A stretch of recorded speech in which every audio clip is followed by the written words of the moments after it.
Testing, testing, 1, 2, 3. Testing, testing, 1, 2, 3.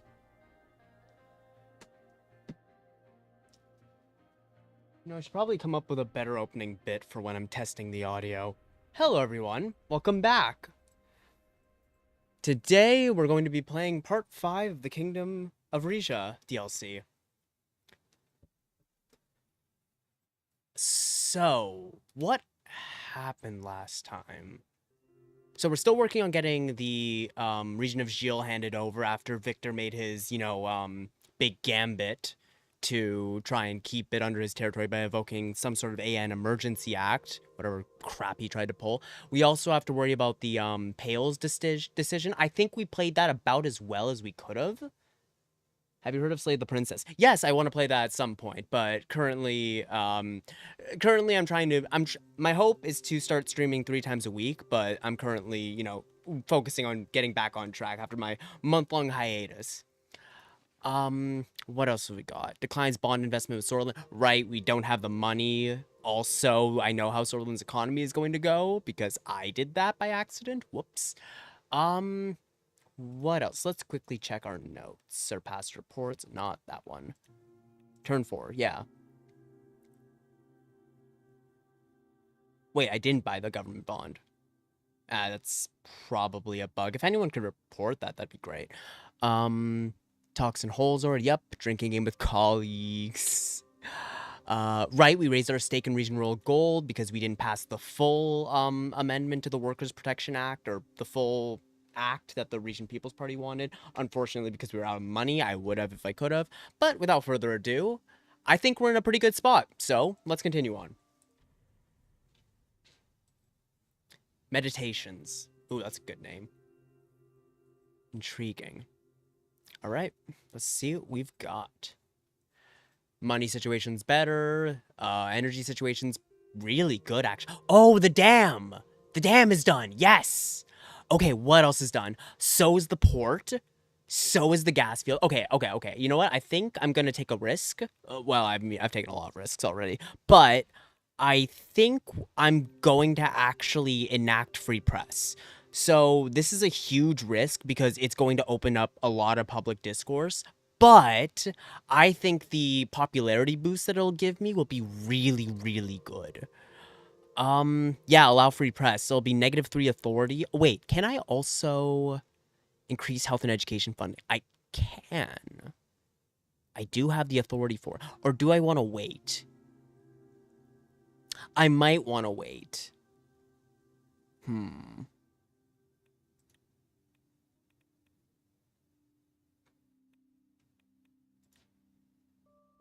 Yeah, you know what? I'm gonna take the risk. I'm gonna sign for the free press. In concurrence with the Region People's Party initiative, this decree ensures the unassailable right to a free press. It establishes the freedom of media entities to operate without undue influence from public or private sectors, ensuring the citizenry's access to a plurality of viewpoints and information. Is a resolute step towards transparency, accountability, and the promotion of a vibrant democratic discourse. Yeah, and I think it'll significantly boost the good that we're doing, especially since the dam has just finished construction. So I'm gonna take the risk and sign it. Oh my. Stat increased budget, stat increased energy. Oh. Wait. Oh, wait, no, that's from the beginning. Oh, okay, this is... Okay. Well, let's see how that works out. No state censorship, some media freedom. The Royal Herald dominates the region's media landscape, influencing the narrative of left-serve publication. However, a degree of media freedom exists, such as the prominent Voice of Rizia. Other smaller outfits are also cautiously presenting alternate viewpoints. Good. Esquires gas field, high extraction. Very good. Okay, I'm pretty confident. Press restrictions lifted. Together with the Region People's Party, the palace has unveiled a plan to gradually lift press restrictions. As more and more media outlets are popping up across the country, our newspaper will dutifully fact-check them and provide our readers with the insight of which we are in line with our royal values, and which are mere mouthpieces for foreign powers. Hello, Hollow. Media restrictions lifted. In accordance with a proposal spearheaded by the Region People's Party, restrictions of the freedom of press has finally been lifted, allowing many papers and radio stations to restart their operations across the country. Restart. Interesting. I didn't know they had any beforehand. Okay, let's read through all these. Coastal batteries fire. Fires expanded dock. Coastal batteries fires expanded. Oh, with a salve from the newly constructed coastal batteries protecting the harbor, work was declared complete. Fantastic. Esker's gas field expansion complete. Great. Hydroelectric dam powers up. Fantastic.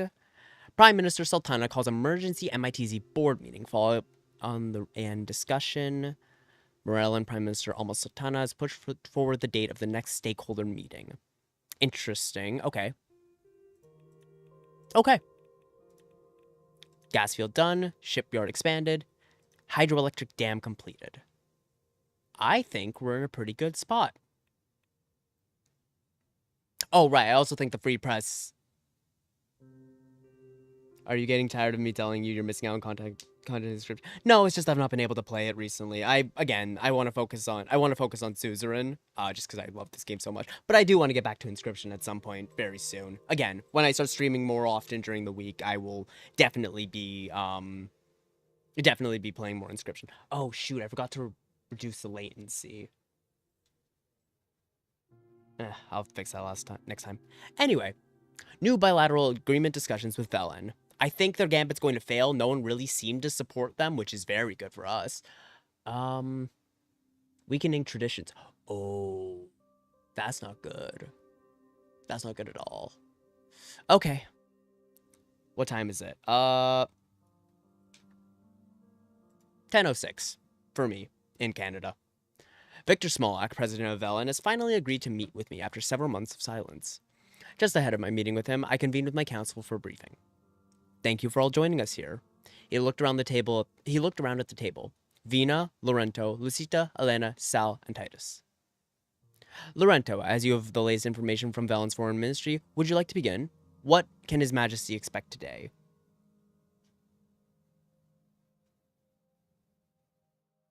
Yes, I am Canadian. I want to start streaming earlier. It's just been harder for me as of lately because I've had like internet problems and all that. But hope the 10 o'clock streaming will be bumped up to probably like 8 or sooner in the future. Lorento stood up. He paced back and forth energetically as he spoke. We are in uncharted territory, Your Grace. President Smolak's invocation of the threat mitigation protocol has been challenged, but the AN failed to meet a consensus. Really? Essentially, he is in a position to hold Shield hostage until his demands are met. Shit. And indeed, the new handover plan his ministers are now proposing has a 3-year timeline attached to it.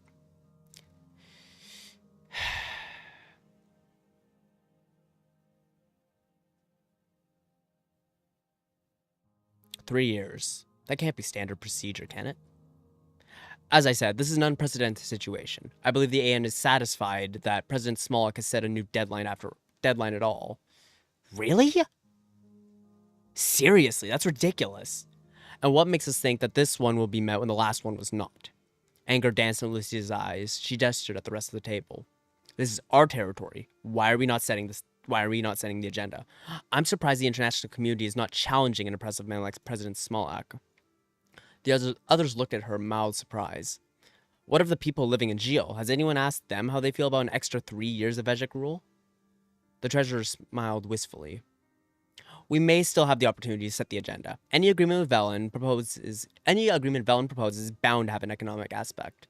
And considering the dire straits Velen is in with the rest of the world, President Smolak might be about to offer us the deal of our lives. He better. Correct as usual, dear. Oh dear, are they... Did I not realize that they're together? How did I not catch on to that? That's cute. I will remind you all that Velen is under partial sanctions by most of the West. The one commodity they've been trading freely is oil, but the embargo we agreed on with Rumberg has been slowing it down. The presence of the Ariana Taurus Association in Geo has helped sway public sentiment to our side. Our investigators are cooperating with Velen intelligence, which will make it more difficult for President Smolak to claim we are uninterested in the region's security. Good. Even so, we should handle this meeting with delicacy. Excuse me, I'm stumbling over my words like a drunk.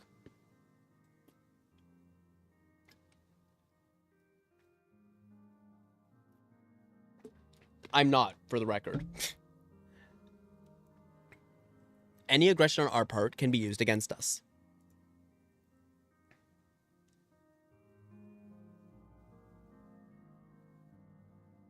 Delicacy is one thing, submission is another. We must be careful with what we promise. Very true, Your Majesty. At some point, it may become necessary to call Velen's bluff. I know this much, Your Grace. Unless concessions are made, it will take years, if not decades, to get Gilles back. Any questions thus far, Your Majesty?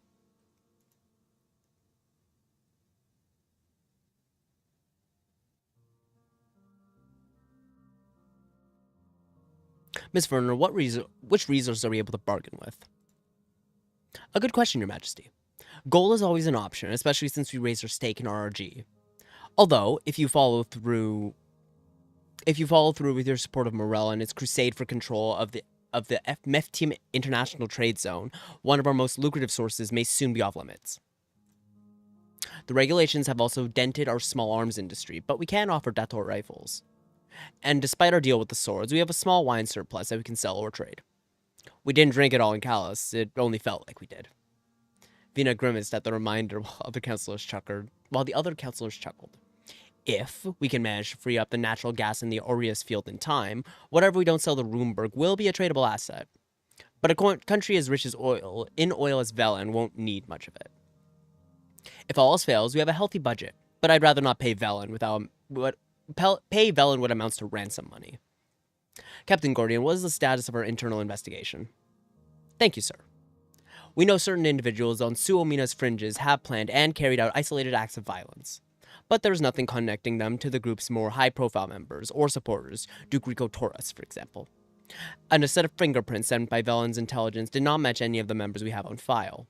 But surely their involvement in the Gilles incidents can be ruled out then, yes? Not yet, sir. These people are better organized than they seem at first glance. They may well be hiding something. I see. Carry on, then.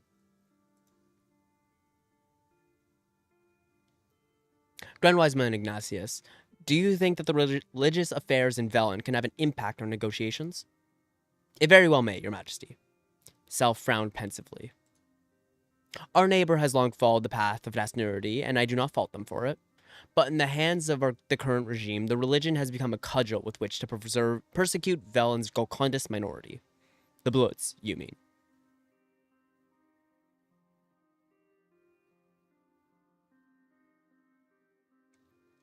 Is bullish Golcondism the same as that practiced in Durgia? There are a few divergences, mostly regarding the use of violence against an opponent who has not directly provoked you. Bullish Golcondist scripture forbids this, though the definition of provoked is often stretched. The Durgians allow it when their supreme wise man has deemed that it is for the greater good. No surprises there. Hugo, is there any word from the House of Delegates on this? They have met about, Your Majesty. The majority consensus was that the timelines of the Gilles handover should take a backseat to protecting region interests. Excuse me. Conceding too much to Velen too quickly will earn you the ire of Baroness de Rava and her party. The opposition, meanwhile, is much more amenable to compromise, particularly those from party members from Brenas. That makes sense. They've already been missing a piece of their province for long enough already. With all due respect, Your Highness, the Sassans lost the right to call Gilles theirs when the former Duke of Ija committed his act of treachery.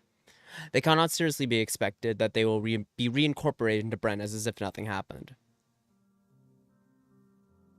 And why not? We took Ija from them. How much more punishment does their house need to endure? Yeah, I'd much rather hand it back to the Sassans, to be honest. Lucida looked askance at her. I do hope you're not letting emotions cloud your judgment, Your Highness. For what it's worth, I agree with the princess, not only because a number of historic Escabel estates are located in Gilles. What fall can we expect if we don't come to an agreement? Lorento looked down. I highly doubt that a full deal will be reached today, only the beginnings of one. His Majesty's question stands. Do we have a contingency plan? Well, Duchess, if our negotiations fall through and international pressure is insufficient to force Velen back to the table, then the responsibility will fall on Gilles itself. Lucida flashed him a skeptical look. Which means what exactly, Mr. Escabel? If a majority of Gilles' citizens believe the territory should belong to Rizia, the Vejek government cannot simply ignore them, especially if we gather external support. They can and they will. No state peacefully gives power away.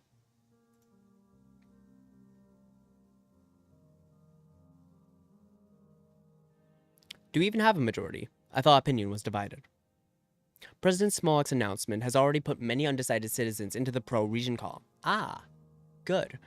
And we have avenues to influence them further. The Geo branch of the ATA has already begun coordinating a region-led reunification initiative in the wake of the AN announcement. With enough pressure from both inside and outside Geo, Velen will have to give the region back, or at the very least hold a referendum. Geo doesn't need a referendum, Mr. Escabel. It needs a resistance. It's cut off from Vejek mainland, divert enough funding and weapons to the right groups, and we can make an overthrow happen without getting our hands dirty. My dear Duchess, you and your family really must learn that bloodshed isn't the answer to everything. You know what will end in bloodshed, telling our people in Geo to rise against the government without giving them the means to defend themselves. Or, for that matter, sending the message that our all-powerful king is placing stock in the results of a people's vote.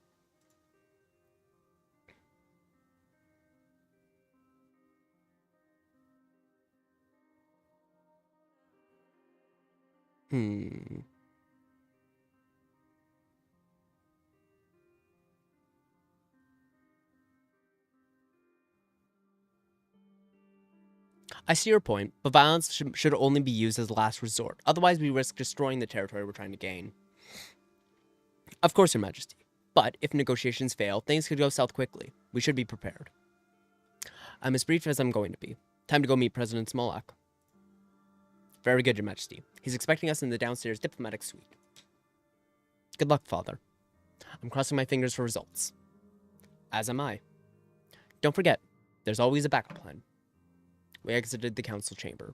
Titus, Laurento, and I walked through the palace's winding corridors until we reached the first floor diplomatic suite. We left Titus standing guard outside the door and walked in. President Smolak was in the sitting room, flipping through a copy of the Royal Herald. He stood up and bowed to each of us. Your Majesty, Mr. Escabel, it's truly a pleasure to be here.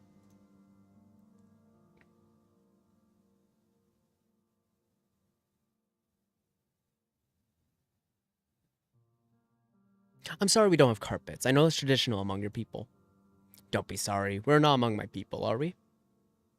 Fair enough. He set down the newspaper he'd been reading. I think that's a good opening, you know. You wouldn't believe what they're saying about me in your paper, Your Majesty. Smolak's iron grip on Geo, enforced by dictatorial command rather than any real respect for international law or the rights of the local population, should be seen as a threat to us all. Okay, I guess I don't have that. Wait, what if it's geopolitical? Okay.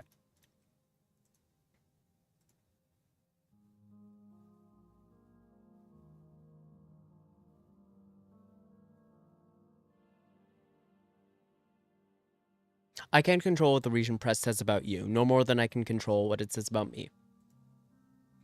I wouldn't permit such poison to be spread about me in my own country.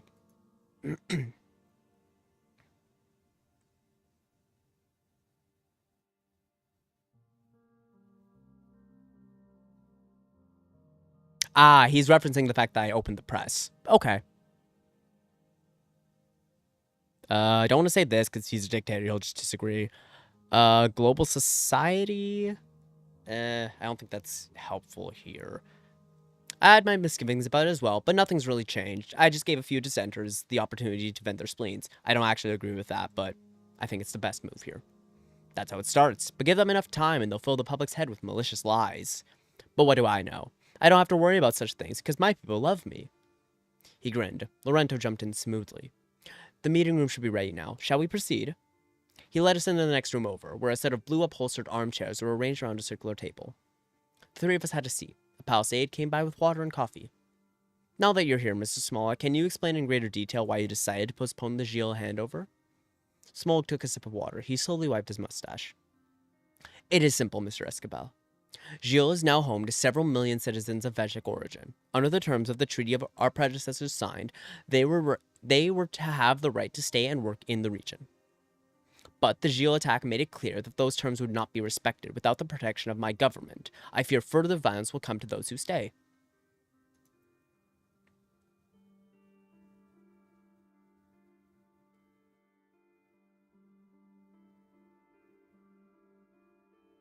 The violence you mention is the responsibility of a few select individuals. They are being dealt with. I do not take issue with your response to the incident, Your Majesty. But your partnership with Runeberg, despite all of its efforts to destabilize us, is a warning sign to me. I cannot simply hand these people's lives over to the friend of my enemy.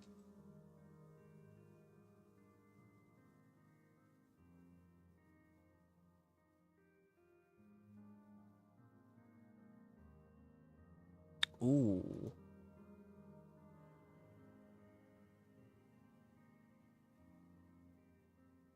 I understand. We will make a special effort to integrate all Vejiks who wish to stay.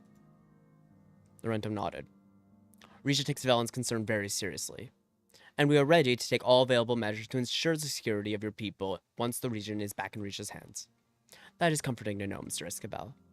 President Smollett smiled just a little too widely. My ministers and I agree that before Gilles is reintegrated into Rizia, a good faith effort must be made to strengthen the bonds between our countries. We have therefore drafted an addendum to the original treaty, a series of measurements meant to renew our old friendship.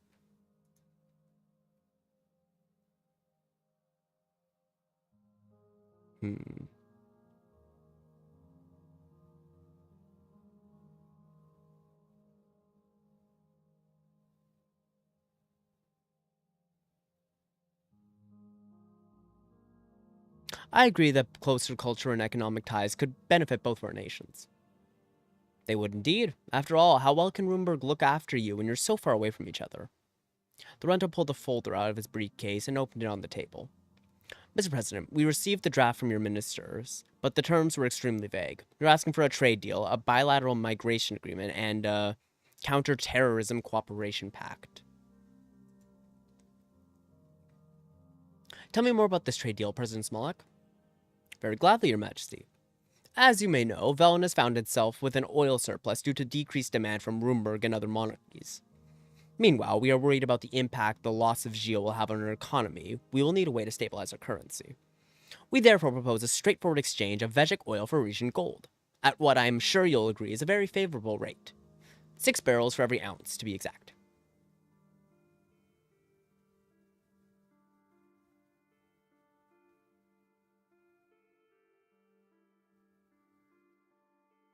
Is that good? I mean, I don't think I need much energy. What makes you think that Rizia is in the market for Vejik oil, President Smollett? Everyone is in the market for oil. There's a reason they call it black gold. Your kingdom may be about to come into a large amount of natural gas. Either way, your counselors will tell you about the importance of diversifying one's energy sources. It's, not a bad point.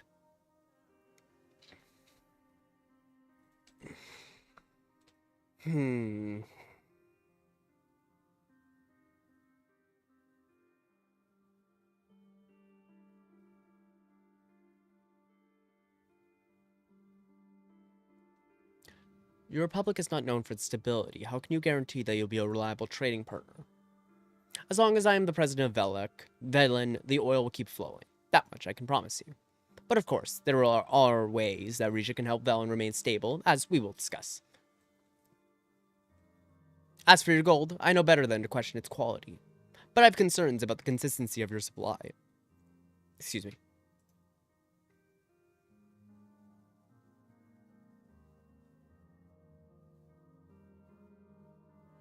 As the owner of nearly half of Rizia's royal mining company, I have a vested interest in keeping gold production consistent.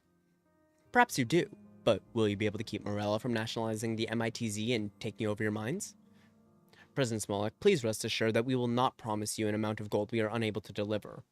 However, we have other commodities that we can offer instead of, or in addition to gold. Would those be of interest? If the price is right, why not? I'm a flexible man.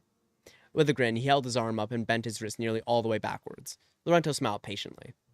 I should tell you that Velen has other commodities too, Mr. Escabel. For instance, we're seeking to expand the market for morphine and other pharmaceutical products, not to mention Mercopa's finest tobacco. Our timber industry is also unparalleled in Mercopa. Your nobles would take particular interest in wood carvings.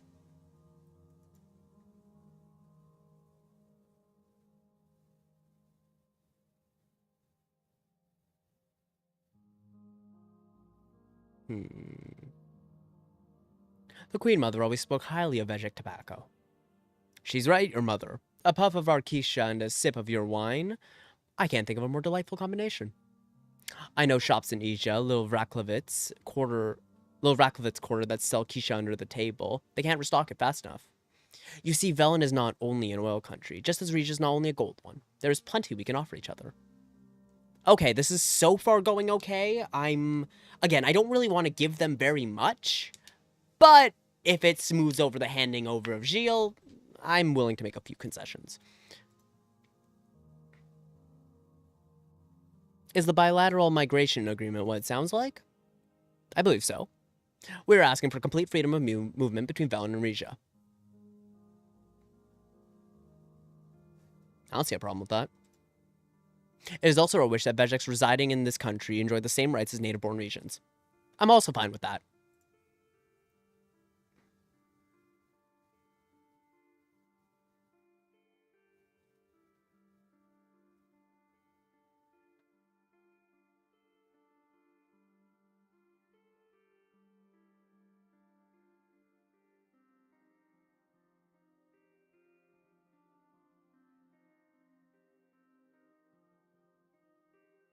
Vejeks already have the same right to work as regions do. Yes, I appreciated your decree. I'm sure the region economy did as well. From there, what I'm requesting would not be such a big leap. Ability to own property, access to healthcare and welfare, and so forth. I beg your pardon, Mr. President, but it would be a big leap indeed. Regia's social services are budgeted and scaled to serve our citizens alone. We can't risk overloading them.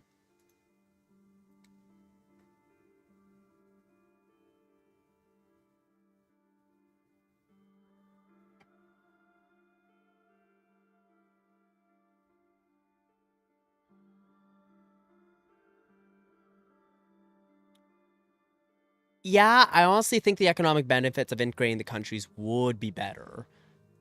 And we can expand the system. I intend to, frankly. I'm gonna go with the bottom option. Yes, and have you considered the risks to your own country, Mr. President? Won't Velen lose skilled workers as they seek out higher wages in Rizia? Of course, I've thought about that, but the trade agreement I have already proposed will help out the economic disparities between our nations. Okay. I don't think he's... I mean, obviously he's got ulterior motives, but I don't think he's trying to do that.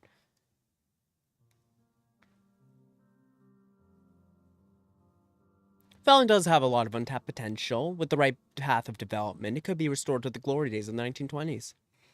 We are a diamond in the rough, Your Majesty. Set us in gold and we will shine. I'm interested in hearing more about this anti-terrorism pact. Ah, yes. Your Majesty, Mr. Escobar, how much do you know about the Bullish Freedom Front?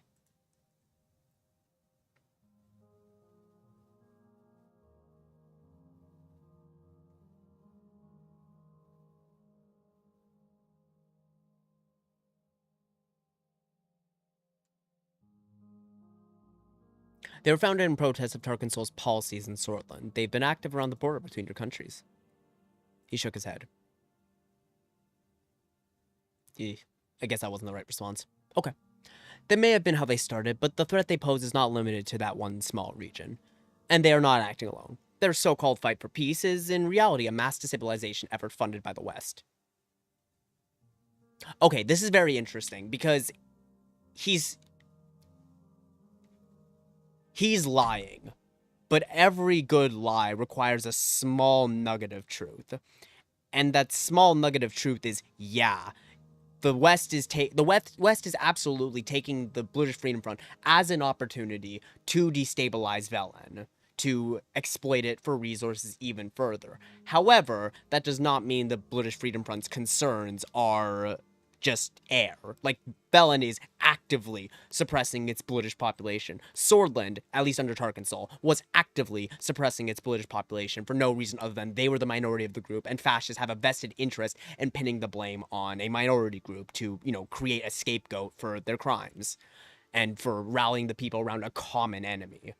So, yeah, they are being funded by the West. And again, this is how many terrorist groups work. They have a legitimate grievance that is escalating to violence due to lack of resources, food, housing, work, everything, and are then funded by foreign powers to attempt to exploit the resources of the country they're operating in. It's a vicious cycle, but it starts with the fact that those people are being repressed by the place they live. This wouldn't be a problem if the British people were given the same rights as Vejeks. It just wouldn't be a problem. But he has a vested interest in keeping them repressed and creating an enemy. In fact, one of the BFF's biggest supporters is none other than your lovely sister-in-law.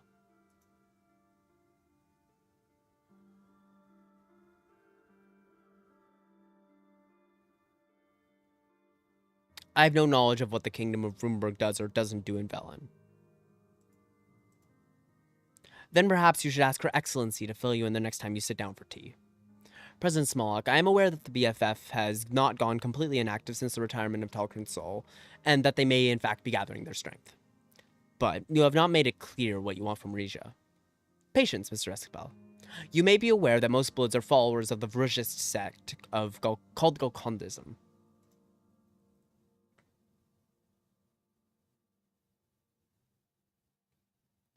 I don't see why their beliefs are important. Their motivations are political, not religious. Their beliefs are important to the Republic of Durja, which has been granting sanctuary even to the most notorious of Bluish criminals. My request is simple. All Vejek Bloods and Durgian citizens are to be turned away at the region border. Absolutely not.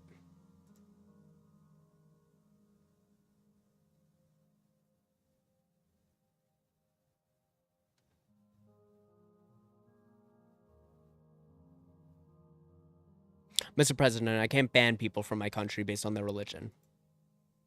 Durgians are a nationality, not a religion, and Vejek Bloods are an ethnic group, as distinctly marked in their identification documents. That may be so, Mr. Smolak, but the international community would see this as a religious ban. Were the ban limited to only those with Bluish identification documents, we would have a far easier time implementing it. Surely you understand. What I understand is that Bluish refugees have a fast track to Durdian citizenship. By allowing Durdian passport holders into Rizia, you may as well be opening your doors to the BFF. I do understand your concern, however. I might be willing to leave Durdia out of our agreement if enough of our other conditions are met. This is interesting.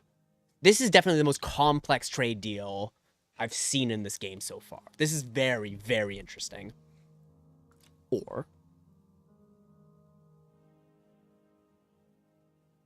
Or what? Well, Your Majesty, let's say the Republic of Velen decided to take a more proactive approach to the BFF problem. The Rento nervously adjusted his tie.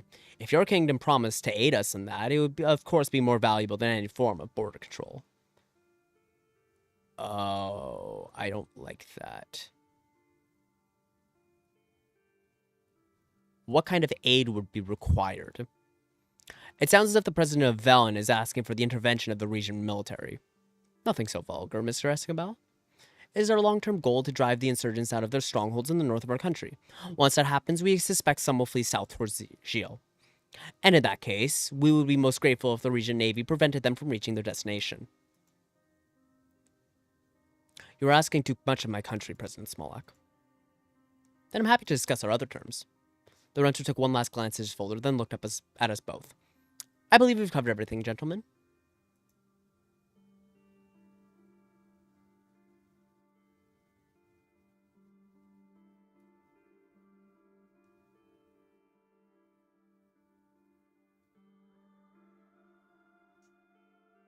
Everything except for which of these measures will actually be implemented and how. Yes, well, that's still to be decided upon. Your Majesty, any agreement we make today will go into effect as soon as possible, but the Gil handover will not. We are looking for a long-term partnership with Rizia. You can't simply tear up this treaty as soon as you get what you want. So, we're asking for a 3-year probationary period. If all is still well between Velen and Rizia by the end of that time, we'll be able to return Gil with full confidence.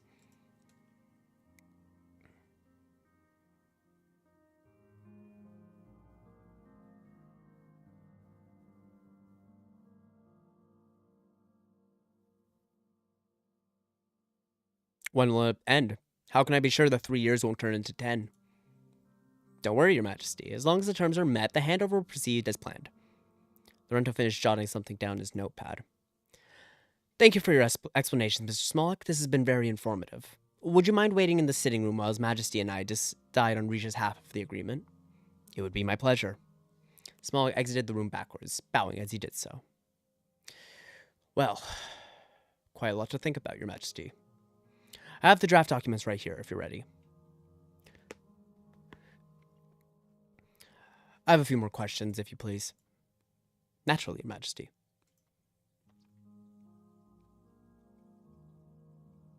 Granting Vejek's full rights in Rizia. Do you think that's a good idea? It is perhaps President Smolak's boldest demand. Actually, I think it's a dirtier one, but digress. However, your decree to grant migrants the right to work in all sectors has already opened the door to it somewhat. Expanding on that without the approval of your council or the House of Delegates could prove dangerous, but it would certainly be possible. Of course, you should still be wary of the backlash from certain nationalist factions. You'd do well to curry favor with your uncle's side of the family. I'm confused about this trade deal he's asking for. Do we need to import and export exactly the same amount of goods? Not necessarily, Your Majesty. In fact, if we don't want to make too many concessions in other areas, we may have to settle for a lopsided deal. What will the impact be if I enact the bans he's asking for? That depends, Your Majesty. Tighter immigration controls would overjoy your national supporters. I don't care about them. But refusing Durgian's entry into our country would lead to an outcry both internationally and from an existing Durgian population. As Durgians also fill many low-wage jobs in Rizia, the ban may dent our economy as well. I'm not taking that part of the deal. No chance. The ban on bloods should not ruffle as many feathers, though if the rumors concerning Rumberg's support of the BFF are true, we do risk raising the ire of Her Excellency. I still feel Mr. Smolk is demanding too much. My foreign council are troubled. To be honest, we don't have enough of a negotiating edge over Velen to simply discard this agreement. If you refuse every single one of the conditions listed here, the diplomatic handover of Gilles will be out of the question.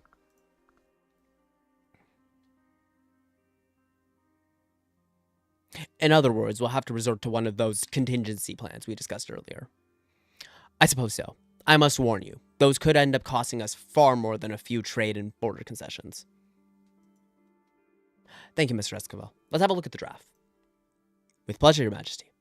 He handed me the treaty amendment draft, and I began going through it. Okay. Let's see here.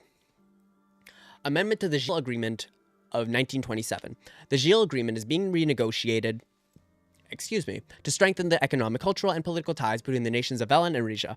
Velen wants to meet certain new conditions in a new comprehensive bilateral agreement. Choose Vejek goods to be imported to Rizia under the new trade agreement.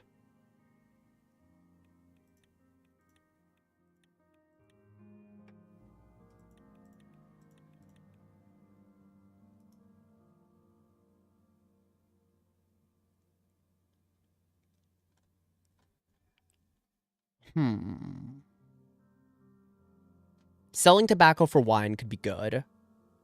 I don't mind that. Pharmaceuticals could be really good for our health industry. I don't think we need oil. I don't know what wood carvings. I don't think we need wood carvings. These could be good, though. Tobacco's just, yeah, not bad. Although, Durgia might have a problem with that because they don't approve of drugs. Oh, wait, no. Was it Durgia or Morella? I think it's Durgia. We can come back to it. Export to Velen. Choose region goods to be exported to Velen under the new trade agreement. Wine, sure, that's fine.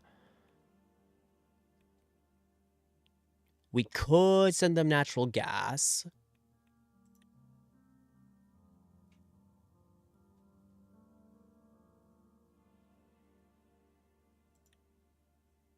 Okay, we can definitely send them wine. I don't want to send them guns. I don't want to lose budget per turn.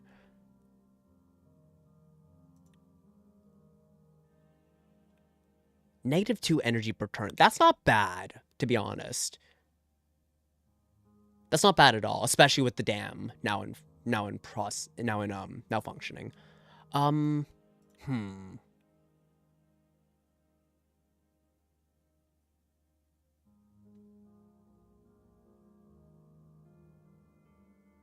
Industrial production, Rumberg energy, of course, Grace contributions. That's fine.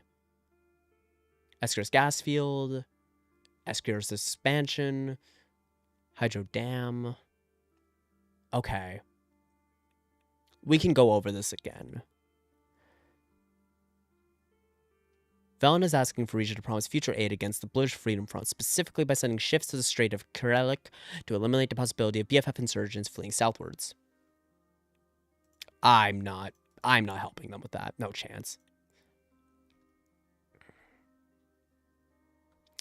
Counterterrorism, border control. Velen has proposed new measures to prevent British Freedom Front members from crossing the region border. They are calling for Durgian passport holders and those holding British identification documents to be banned from entering Rizia. I'm not doing that. Wait, how much? Oh, wow. Huh, interesting. Yeah, I want to keep the bar in our favor. Yeah, I'm not doing that. I'm not doing that. I just honestly, I think it's just a moral thing. I don't like, look, banning both British and Dirtians, not gonna happen. That's a terrible idea. We want better relationships with Dirtia. That's just a good thing. And at that point, I don't have any interest in banning British people. Like, again, I just have a problem with that. I don't think that's right. So I'm not implementing a ban. Decide on the status of Vejik citizens living in Rizia. Velen is asking to grant full freedom of movement and full rights to citizens, including the right to work, own property, and access social services. I think that's fine, to be honest. I'm okay with that. And we do have a lot of negotiating power here. Okay, let's go over this one more time. Full equal rights. I'm okay with that. I'm not implementing a ban. Not happening. I'm not helping them with the BFF. I don't really want to send them natural gas.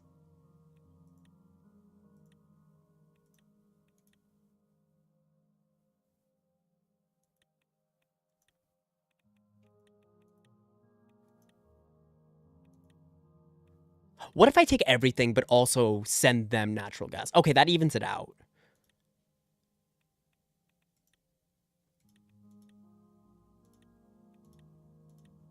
Interesting. The gold's worth more. Huh. I don't want to lose more budget. I don't have budget.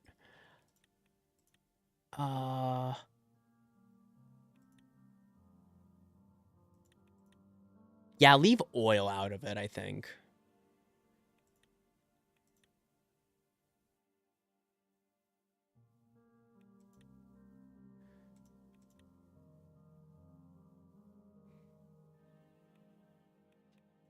Wait, okay. If we send them natural gas and they send us oil, okay, that evens it out. I'm not helping them with the BFF. I'm not implementing a ban. I'm okay with full equal rights. I think that's fine.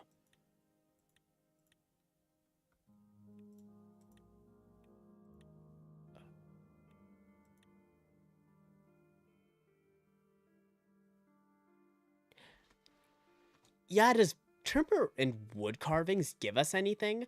Like, morphine and opioids in pharmaceuticals is strong. Wait, how much of this stuff do I need? Okay, wait, hang on. So, morphine, opioids, and other pharmaceuticals, that's good for our industry, our medical industry. I think that will be good, especially if we implement more medical stuff. I like that. I don't mind that at all. Tobacco.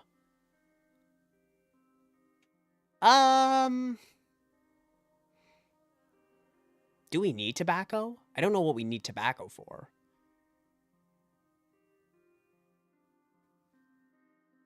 Timber can help with building your boat. The pharmaceuticals are good for industry, and tobacco improves as well.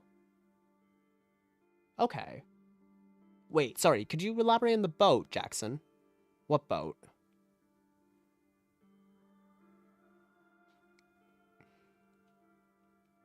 Also, wait, tobacco improves what? I'm assuming you mean, like, industry as well, or tobacco improves the boat. My only thing is, the only thing I'm thinking is, like, I don't really need their oil, and I think I'd rather have the better negotiating power. Okay, wait, for morphine, opioids. Okay, I'm pretty confident but I want that. I'm very happy to sell wine. Your timber can help upgrade your yacht for no price if you want. Minor spoilers. Ooh, interesting. Okay, that's good to know. Thank you. Yeah, I'm not very... Yeah, I don't think that's necessary. But the improvement, it helps with your authority. Oh, I do need authority. Ooh, okay, thank you for that. Wait, how much negotiating power does this give us? Okay, we're still in the green, so that's good. And all we'd have to sell them is wine. I don't really want to send them weapons. I'm perfectly happy sending them wine. That doesn't bother me.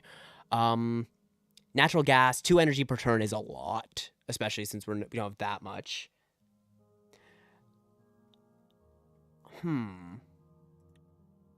Yeah, I'm not promising aid. I'm not implementing a ban. I'm okay with giving them full equal rights. That's fine with me, actually. I think that's pretty good.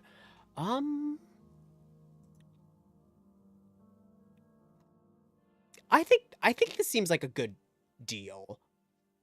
I mean, getting Vegek oil would be nice just to improve our energy situation. Wait, actually, okay, if I go with oil, I lose negotiating power. If I sell them natural gas, it evens out.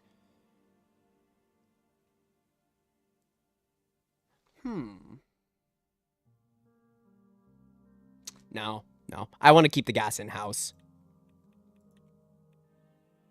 This seems okay.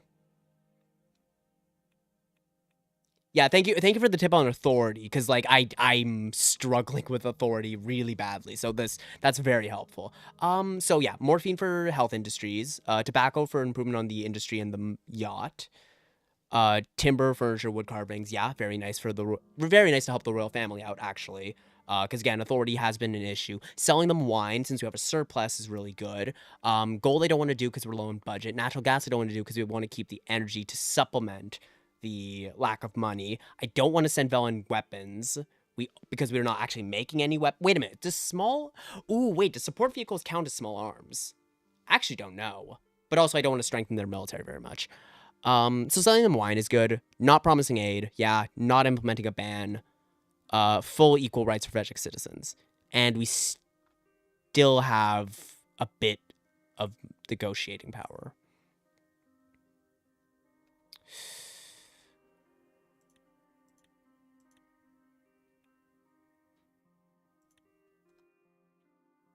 It's also worth pointing out, I don't think I can keep my end at the bargain with small arms because I'm not producing any.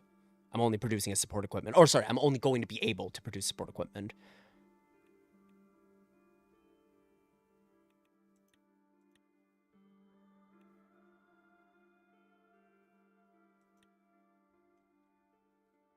And negotiating power bar, I assume that means what I think it means, meaning like how much leverage we have. And I think we have like, I think just having a little bit of leverage is good here. Okay, wait. I want to check one thing. If we give them everything they want, how do we do? Okay, yeah. Basically, that just fills the bar up. I see. Okay, we're gonna get rid of that. Just send them wine. That's fine. I'm not promising aid. Not implementing a ban. Full equal rights. That's cool with me. Wine. Not taking their oil. The more negotiating power you have, the better it is that he accepts. You're in a tough spot because if you don't implement the bullish stuff, he really will work over more economic trade. Okay. Okay. Hey, Soul Bucket. Okay. The better the chance that he accepts. If you don't implement the Buddhist stuff, he really will work you over the more economic side. Okay. Okay, that makes a lot of sense. That makes a lot of sense.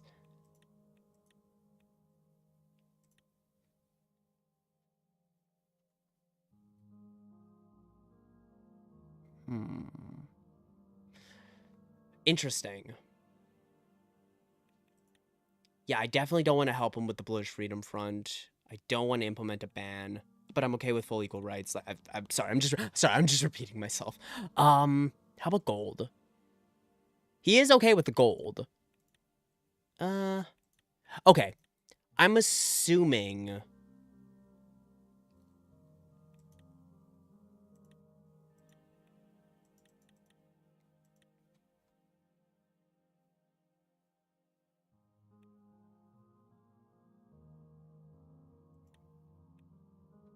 Okay, I think this is a fine deal. If he haggles us over the economic stuff, I'm willing to give a few more concessions. But as a current bilateral agreement, I'm okay with this.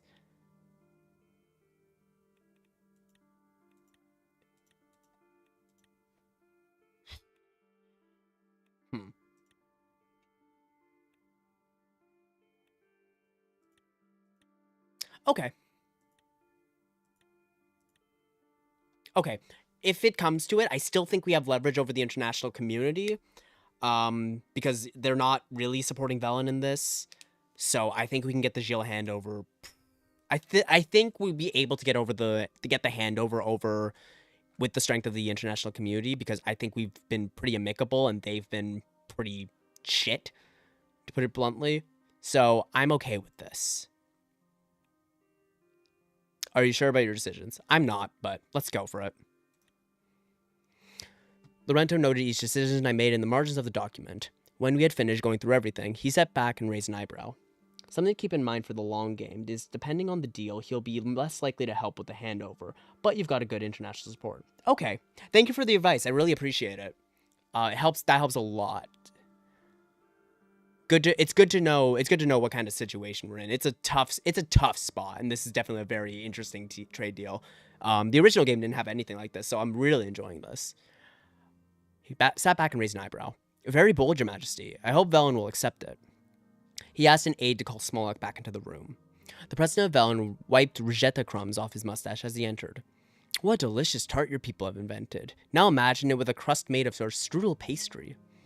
But first things first, let's have a look at that treaty. He'll get even pettier. Just you wait. Oh god, I'm looking forward to it. Laurento handed him the annotated draft, and he flipped through it eagerly.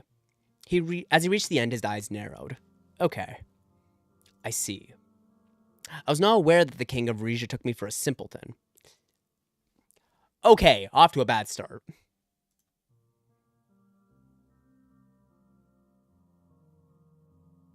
I don't like either of these.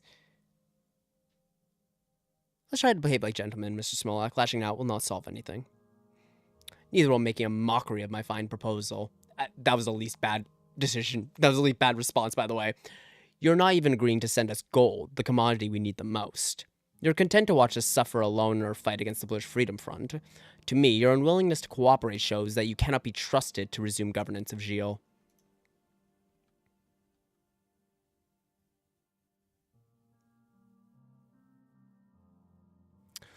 Ooh, I don't think I want to make a threat. I don't want to make a threat. I'm not entirely inflexible. Surely there's still a way to find common ground. All is not lost, Your Majesty. There is one further condition which my ministers advised me not to include in the agreement. If you do this for me, in addition to meeting the conditions you've already agreed on, I can envision allowing the Gilles handover to proceed. You have my attention. Please go on. It's very sensitive, Your Majesty. You see, like the British Freedom Front, your Suomina organization has many different heads. Okay. But there is one that stands above all others. Ricardus Taurus. Yeah, my nephew. Wait, no. Great-grandnephew? Cousin. Deal with him and we can restart this conversation. I'm afraid I don't understand. Duke Taurus has committed no crime. Smolak fixed us both with a hawk-like stare. We suspect he's involved in the Gilles incident. Meanwhile, he has shown nothing but contempt for the Bejeks living under his jurisdiction. A country that allows a man like that to remain in power is not a country where my people will be safe.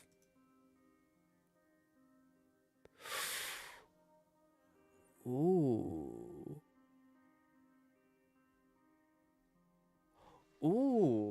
Okay, you know what? This is very interesting because I'm okay with this. For the record, I'm okay with basically chopping off the head of Suomina because I don't like them. I want them out. Like, I'm trying to go for a progressive democratic reform, and they're just a nationalist group who's kind of standing in my way. Currently, with the investigation into Suomina, this might actually be possible, and honestly, it'll get us the really good trade deal, with also two birds with one stone, right? Because like we can just take out an enemy. Like, I don't care for Suomina at all. I'm happy to get rid of them.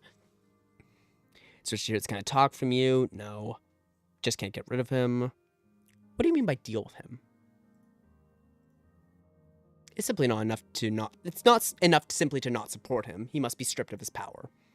It is my wish that he be arrested and extradited to Velen, where he will learn the true meaning of justice. Yikes.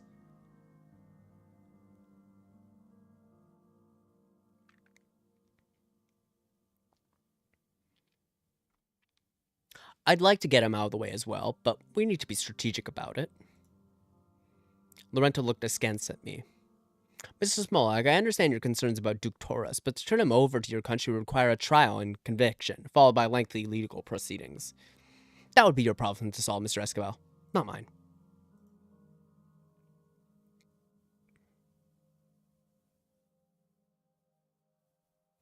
We have already been investigating his organization. There's a good chance something will turn up. Downside is Rico is Hugo's son. That is a downside. That is a yeah. That yeah, you're definitely right. I don't want to rile up Hugo. That well, put it this way, monarchs have been stabbed over less. Even if evidence against Duke Taurus were revealed, we would need to proceed with extreme caution. Your Grand Vizier will try to block this with all his might. I must be leaving soon, King Romus. Will you cooperate with this request or not?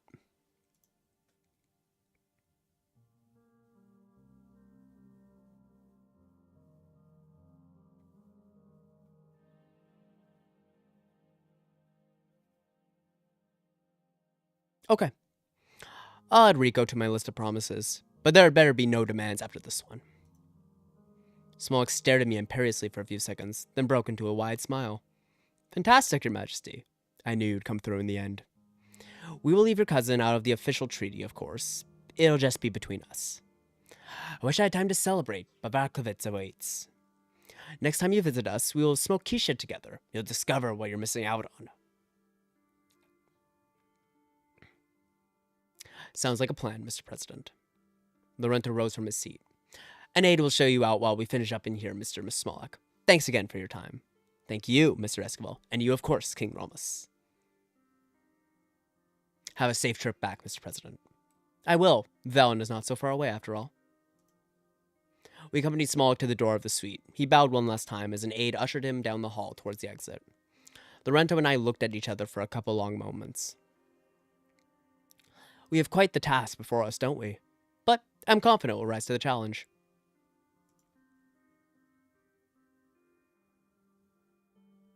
Your confidence and your assistance are both but most appreciated. I'm only doing my royal duty. Laurento gathered up the documents that were scattered across the table. Together, we left the suite. Okay. That was interesting. That was a really, really good section of the game. I really enjoyed that. What do we got? Per turn from Velen trade. Good. Turn from RRG. MITZ. Okay. Oh, excuse me. Okay. Average reason fleet. Equal rights for Veshik citizens. Not a problem with me. 1953 amendments. Pharmaceuticals from Velen. Tobacco from Velen. Wine exports to Velen. Wooden furnitures. Alright. Alright. Not bad at all. Okay.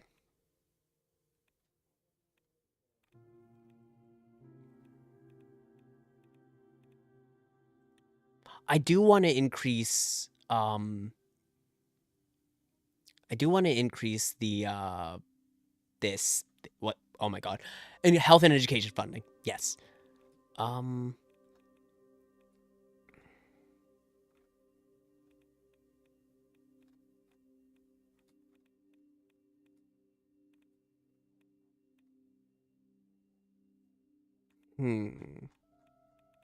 I'll hold on to that for a little bit, but Thaddeus Azaro discharged from hospital. General Azaro has returned home after spending an extended period in the hospital due to a stroke. The family patriarch is still suffering from convulsions, but we will now focus on recovering further at the Azaro's palace in Monteclar. Okay, not bad. Nice, he's recovering. What's the Oh, yes, the voice of Rizia. Ah, independent news source. Okay, let's see what we've got. Eco rights extended to Vegex. Cool. Rizia Velen signed preliminary deal for Geo return. Yeah, I hope they send us back soon. Velen announces support for Rizia's Aureus claim. Oh. Oh, really?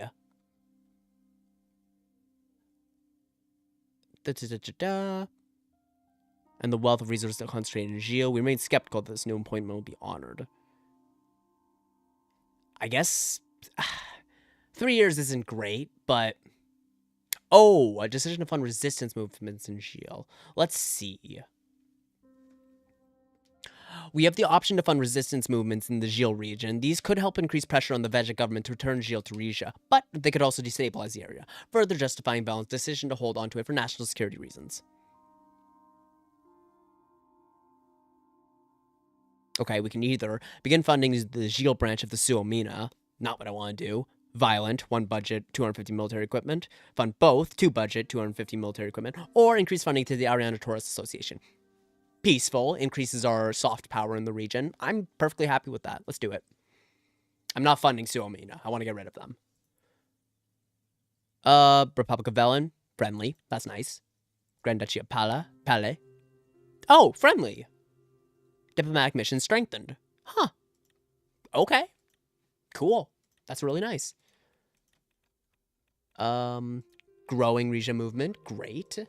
What have we got here? Anton Rain's... Oh, Anton Rain presidency. Soderland's new era begins. Cool. WHR concerned with geo crackdowns. Watchtower of Human Rights. Increasing crackdown by Belgic officials. Okay, that's good. We got the international community more on our side. Very nice. Gathering of the MITZ board members. This is so much fun. Okay. Oh, wow. We got more equipment than I thought. That's nice. Any royal decrees I can do? I don't think so. At least not now. I do want to increase health, funding soon. Health and education funding soon. But if we do that now, we'll have a reduced... This will be reduced too. However, we could start selling more energy since this has gone up massively. Okay, let's go to the board meeting. This will be interesting, to say the least. The thrum of helicopter blades were almost deafening as we prepared for our descent into the Meftium International Trade Zone. I looked at the window. We were above the Meftium Basin, an expansive, dried-up lake containing millions of years' worth of sedimentary deposits. The past decades of industrial activity had turned it into a mosaic of underground and open-pit mines linked by roads, railways, and makeshift canals. Smoke rose from the surrounding refineries, turning the sky into a musty shade of orange. My eyes followed a cargo-laden freight train as it departed the Meftium station. Next to me in the helicopter, Elena noticed as well. One of Lesbia's, by the looks of it. The gold will be shipped out of the Mardian port and reach Venno Robin by this evening.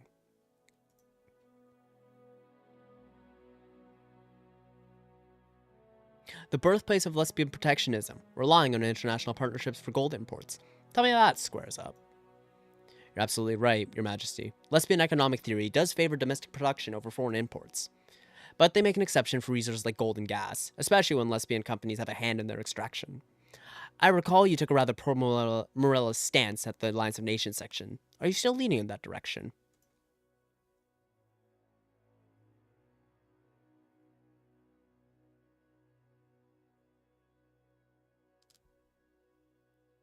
I want to respect Morella's wishes, but we can't ignore the MITZ's great economic importance to our kingdom. No, we can't. I'm sure we can reach a compromise that doesn't result in a total loss for us. That's my goal. We hit a rough patch of air as we continued our descent. I felt the gold disc in my suit pocket bump against my side. By the way, didn't you mention back in Kalus that you were an expert in antique coins? She adjusted her hair with a proud smile. Why, yes, you remember more about that night than I do, Your Majesty. I showed her the disc Rusty had given me. Her eyes widened in glee. That's no coin, Your Majesty. It's a Reginid-era Rugest prayer medallion. It was originally worn around one's neck with the intention of keeping St. Rujek's teachings close to your heart at all times.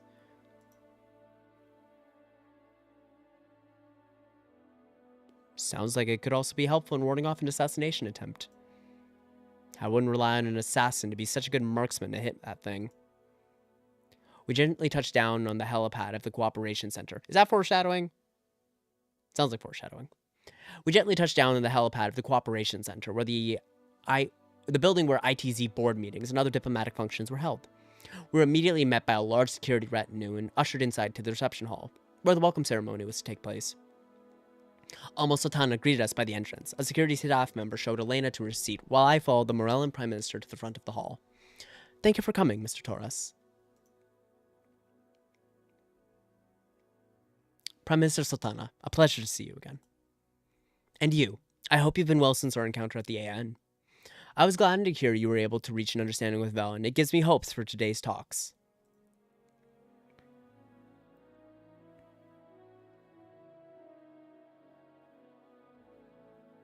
We haven't solidified our agreement yet. In fact, it would be very helpful to have the international community on our side right now. Likewise, Mr. Taurus. Fair enough. She didn't call me King Taurus, but fair enough. She suggested for me to follow her. I'd like to start straight away, but my advisors have persuaded me that diplomatic protocol must be followed. A stage had been set up and backdropped by our country's 4 flags. Patricio Alvarez was already sitting there, looking somewhat bored. I took my place next to him. He didn't acknowledge me. Good afternoon, Mr. Prime Minister. Greetings, Your Majesty. We both fell silent. I noticed a certain bleariness in his eyes. I wondered whether his decision to quit drinking had lasted. The hall began to fill up with dignitaries, ministers, and heads of corporations. Rusty Montaro was in the back row, talking animatedly to a lesbian politician. He broke off his conversation to throw me a wink. The doors of the hall suddenly swung open. Emmerich Hegel entered, accompanied by a pair of bodyguards. He and Prime Minister Sultana exchanged cheek kisses. Alvarez could barely disguise his look of scorn. They're not friends, you know. They're out to bleed both of us dry. I have faith that we can give Morella its due without our economies coming to ruin. Sultana and Hegel joined us on stage. The Vaxlandian Chancellor shook my hand with an encouraging smile.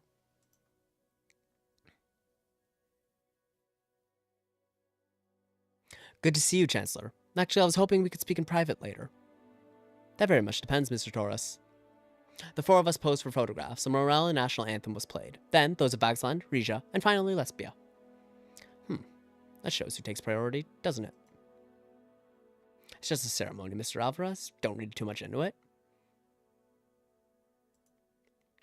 When the music died down, we were escorted to a conference room together with our key ministers, security detail, and a number of legal advisors.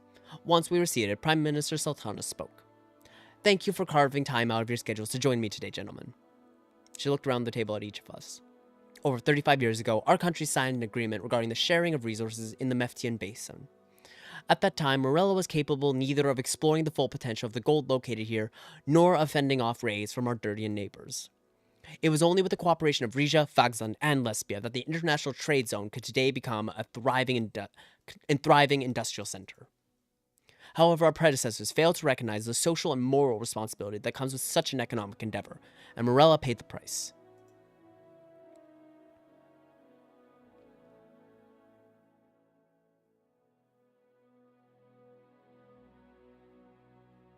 Just let her keep talking. No reason to interrupt. All of us, Morella included, have benefited from a contract that allows us to pay ITZ workers less and grant them fewer protections than in our individual home countries. At the same time, the area around the trade zone has been turned into a dumping ground for toxic chemicals, to the detriment of our water systems and the people who depend on them. There's only one way forward. The MITZ must be restored to Morellan ownership. Excuse me. Alvarez audibly scoffed. Is this actually what you believe, Miss Sultana? Or are you just parroting the words of Chancellor Hegel?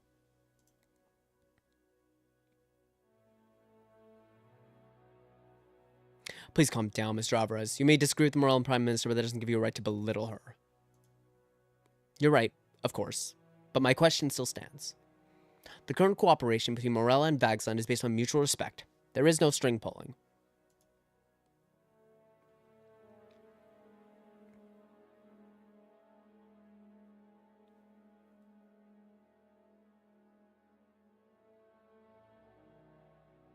What would it take for Rizia and Morella to achieve such a cooperation? If your nation gives credence to my wishes, I am more than willing to do the same. Chancellor Hegel and I have begun work on a proposal to transfer ownership of the MITZ to the Morellan state. The assets currently owned by Vaxland, Rizia, and Lesbia would be purchased by a new Morella-owned company formed specifically for the governance of the MITZ. Each country would then have the opportunity to buy shares in that company. Will be purchased by a new Morella-owned company formed specifically for the governance. Would have the opportunity to buy shares in that company. That's not a bad deal. Actually, that's pretty good. I don't mind that. That sounds pretty promising. The Republic of Vaxland has already agreed to forego that opportunity. Sultana nodded. Should Rizia and Lesbia choose to buy shares, they could still continue operations in some capacity, albeit under strict oversight and with more input from workers. I'm okay with that.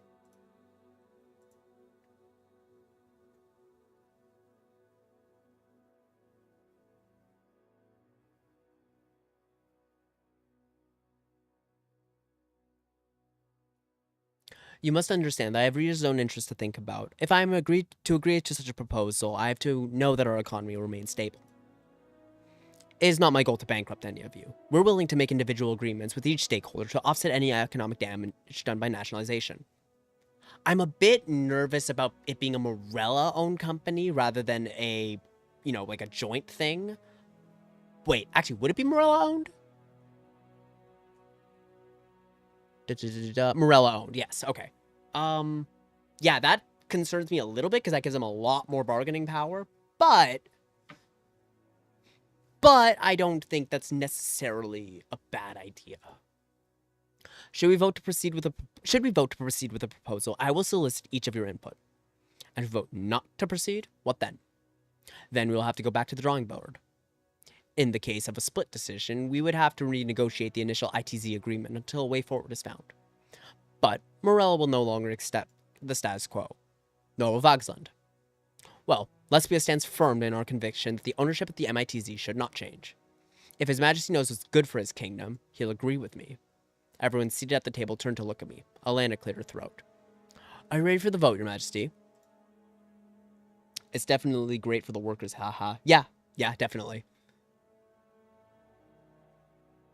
No, I have a few more questions for the board. I don't wish you to take this decision lightly, Mr. Torres. What else would you like to know?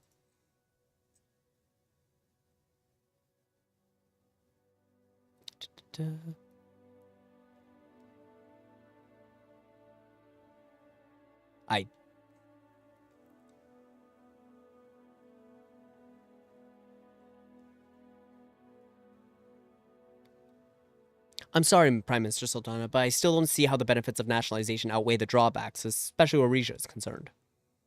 If one only measures benefit in terms of profit, then yes, I admit our proposal is hardly advantageous. With that said, centralizing the MITZ and restructuring its operations with a view towards sustainability will serve us well in the long term, as will fostering goodwill between the nations of Rizia and Morella.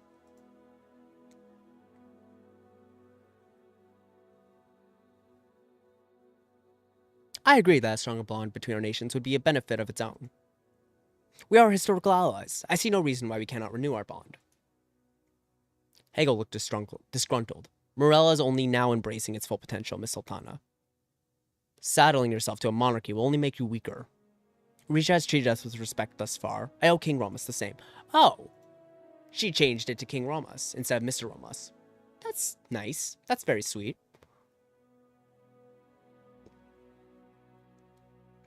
I really hate this one because I would like to talk about the river pollution, but I don't want to say I doubt the situation is as dire as you claim.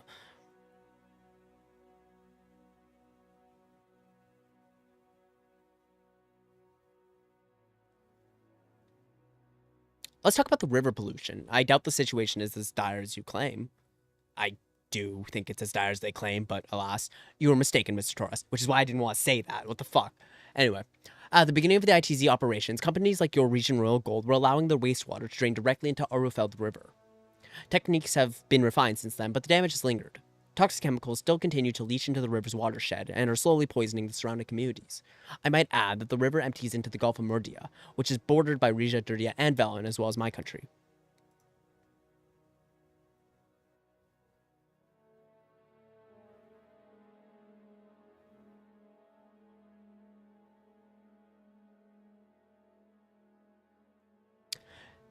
Any plan for nationalization, or otherwise, must address this. Yes, I agree. Our nationalization plan would not only mandate stricter environmental oversight of the mines, but it would allocate a portion of revenue to cleaning up the river and aiding affected communities. That's good with me. No, it wouldn't.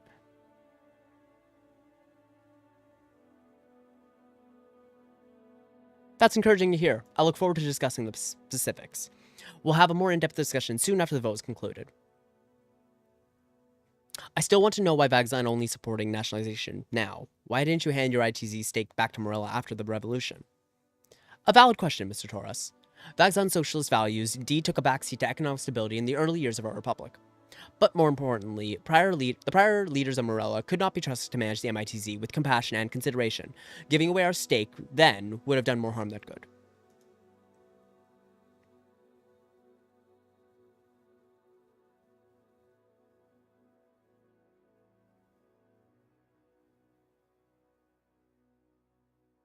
Compassion and consideration are vague terms. How would you prefer the MITZ be run?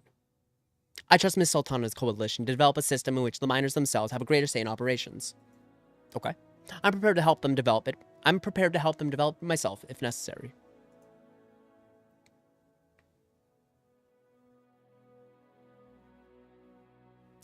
Something like the Vagzandian labor union system, then? Egel and Sultana looked at each other.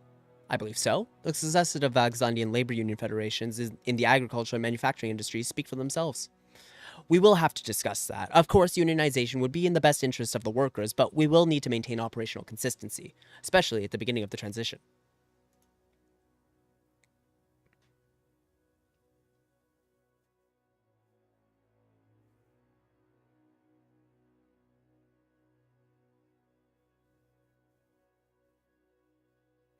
You have the right idea, Miss Sultana. All your efforts to make workers happy will be in vain if you don't have the money to pay them with. We are getting ahead of ourselves. The details will be discussed once the nationalization plan is voted on. Prime Minister Alvarez, if the nationalization vote does not pass, would you still be willing to address the complaints Miss Prime Minister Sultana has made? Of course I would, Your Majesty. He sat up straight. I would just like to point out that what a towering achievement it is that MITZ exists in the first place.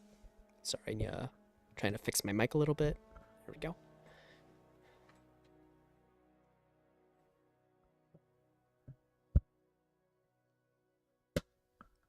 There we go. That looks okay. 4 countries with 4 vastly different governments coming together for the economic benefit of all? Sounds preposterous, yet it works. The cooperation and, yes, competition involved in sharing this valuable resource has not only brought our nations closer together, it's spurred by innovation far beyond what any of us could achieve individually.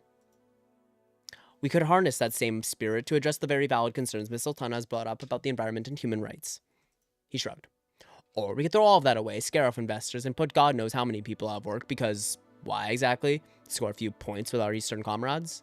Sultana and Hegel both had icy stares on their faces.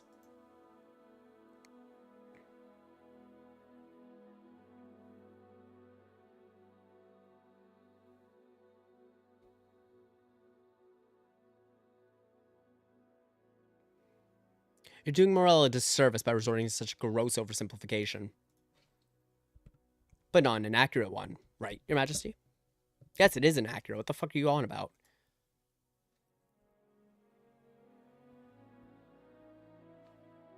Honesty's right. Mr. Torres, if you meant... I mean Hegel here. Mr. Torres, if you meant what you said at the AN, you shouldn't even be entertaining this option, this opinion. Sultana glanced at him uncomfortably. Whatever is decided today, I'm willing to work with both Rizia and Lesbia. Our differing outlooks shouldn't get in the way of a peaceful compromise. All right, I'm ready to move forward with my decision. Actually, I would have liked to speak with, Miss Werner, but... oh well. Well, yeah, it's Miss Werner, not Mrs. Very good, Mr. Torres. And by move forward, you mean... I would still like to confer with my treasurer before casting my official vote. The others at the table glanced around impatiently. Prime Minister Sultana nodded. I understand. We'll set up a separate room for you. The rest of us can break for a coffee. The group dispersed. Elena and I were seated in a smaller private conference room. Before we continue, Your Majesty, I do think Mr. Montoro should be privy to this conversation as well.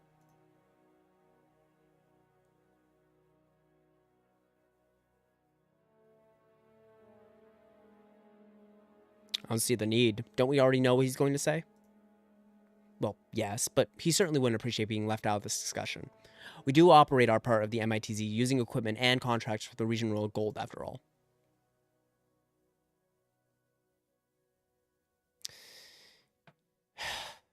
Fine, let's bring him in. Elena notified an aide to be sent for Rusty. A few minutes later, he appeared. The guy's a snake, be careful. Oh, don't worry, I know. He is a... oh, he's a very influential businessman. Your Majesty, Elena, have you tried Morellan's Sukar biscuits yet? They're drier than a letter from my ex-wife's divorce attorney. We're here to talk about biscuits, aren't we? Because as far as I'm concerned, the nationalization debate doesn't merit a discussion. Elena raised an eyebrow. This is why I didn't want to talk to him. King Romus here is the leader of our country. If he says a discussion is necessary, then it is. Thank you, Elena. My sincerest apology to both. I was joking.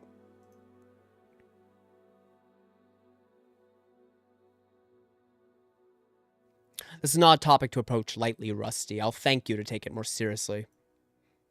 Elena nodded in agreement, then glanced up at the clock. We don't have long. Where would you like to begin, Your Majesty? Okay. Let's see. Economic financial impact on Rizia if Morella goes through.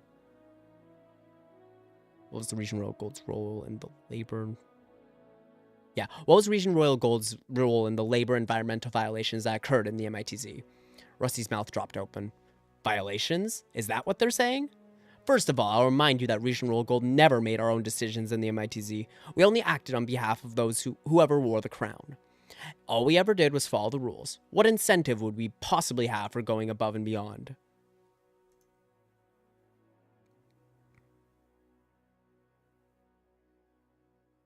So the region government engaged in worker exploitation and toxic waste dumping simply because it was allowed to?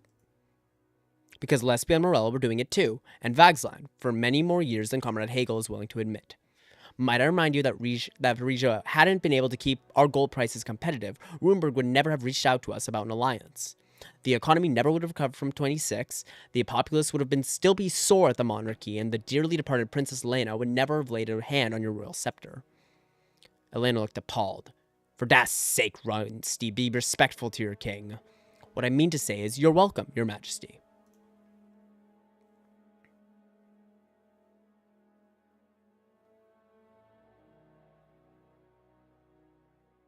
But if more stringent regulations were placed on the MITZ, your company would follow those. Naturally, we're not criminals. Of course, the other MITZ partners would have to agree to the same thing. We can't have one of them gaining an unfair advantage over us. What will be the economic and financial impact on Rizia if Morella goes through with the nationalization plan? That depends on the exact nature of the agreement, doesn't it? Even if Rizia buys back its former share of the MITZ, Morella's planned regulations will limit the revenue we can earn from it. But by privately negotiating the proposal terms with Prime Minister Sultana, we may yet be able to make an arrangement where we come out completely relatively unscathed. That'd be a real risk, Your Majesty. RRG already almost went belly up after we lost Gilles.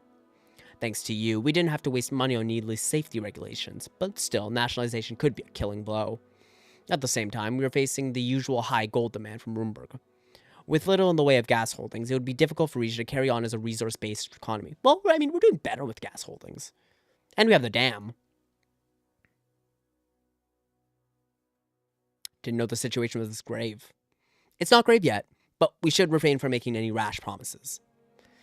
Nationalization doesn't seem reasonable to me. What's your opinion? The nationalization agreement doesn't seem beneficial on the surface, but I can see a few possible perks. Elena, how could you? I'm not saying I support this plan, only that it need not be a disaster for us. Any nationalization plan will still need Rizia's support to go through. That means we'll be in a position to make demands. What we lose in gold we could gain by making a good energy deal, for example. Okay, that's a good point. Huh, sounds like I've got my money on the wrong resource. An energy deal would be a better long-term solution than relying on gold mining in a foreign country, anyway. As long as we have energy to offer, that is. There's one other possibility, she lowered her voice. We not only buy back Rizia's share of the MITZ, we purchase Lesbia's out from under them. Rusty grinned. That is a plan I can get behind.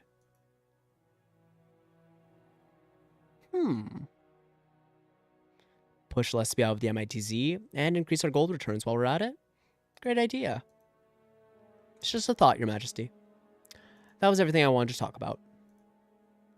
You're sure about that, Your Majesty? I'm very happy to talk more about the long-term negative impact of nationalization. Elena shook her head. No, we've taken enough time here. We should reconvene with the others. All right. He locked eyes with me. You know what to do, Your Majesty.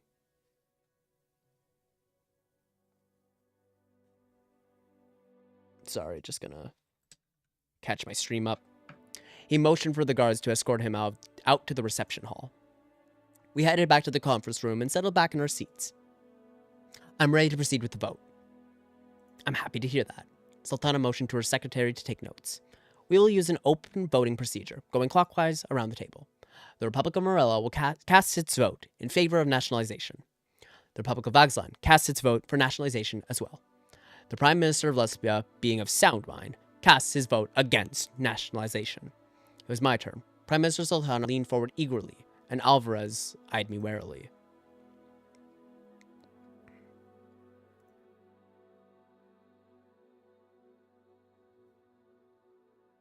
Okay, I'm just going to go through all 3 options just so we're like completely on the same page with this one. So, 1, 1. As the King of Rizia, I vote in favor of nationalization. The international trade zone should be under Morellan ownership. 2.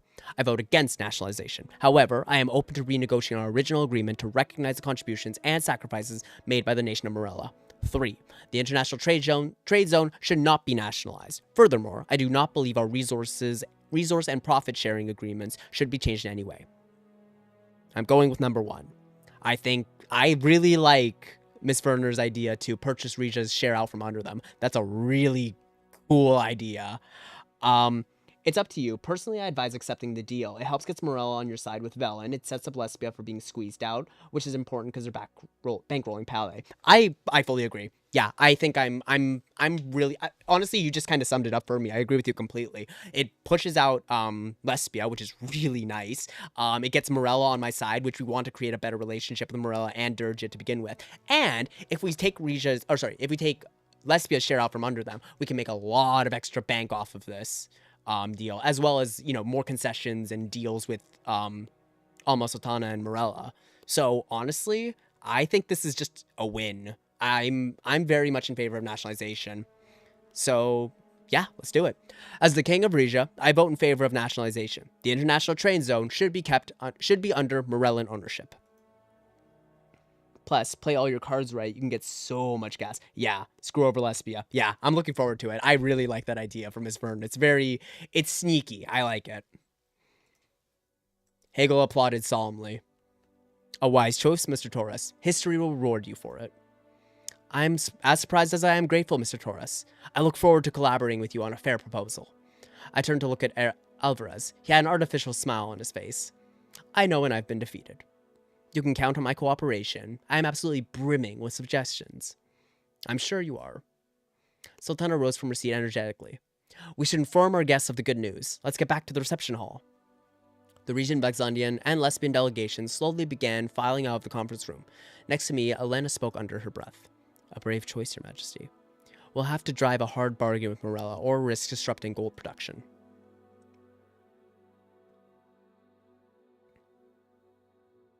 I know, but I truly think this will be better for us in the long run. You're the king. I trust your instincts. As Alvarez and I stood up, I saw him take another sip from his flask. He noticed my gaze and nodded slightly. So you sided with the commies in the end. Are you surprised? I made my intentions clear. Not surprised. Disappointed. First, you refused my gas deal. Now this. You're really starting to test my resolve, King Taurus. He stepped past me and out the door. Hegel was still seated. I could feel his eyes boring into me.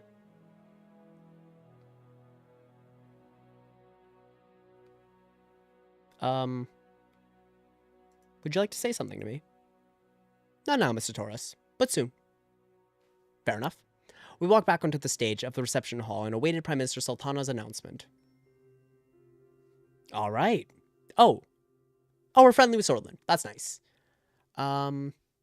Great. I'm really happy with that. I think we can get a really, really good deal going.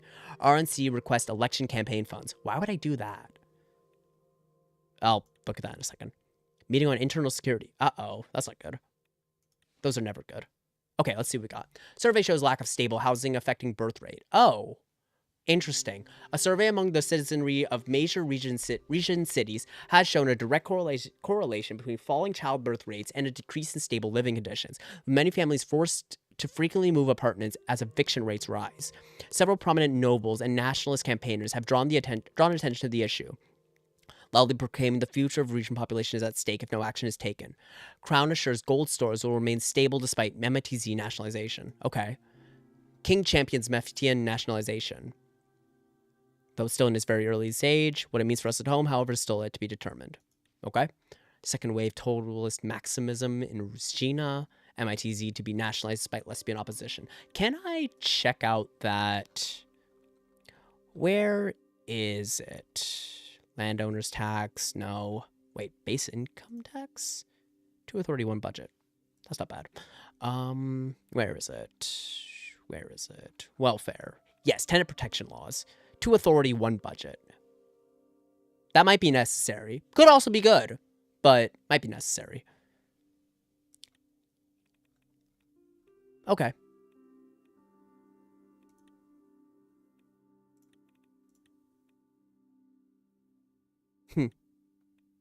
Okay. Let's take a look.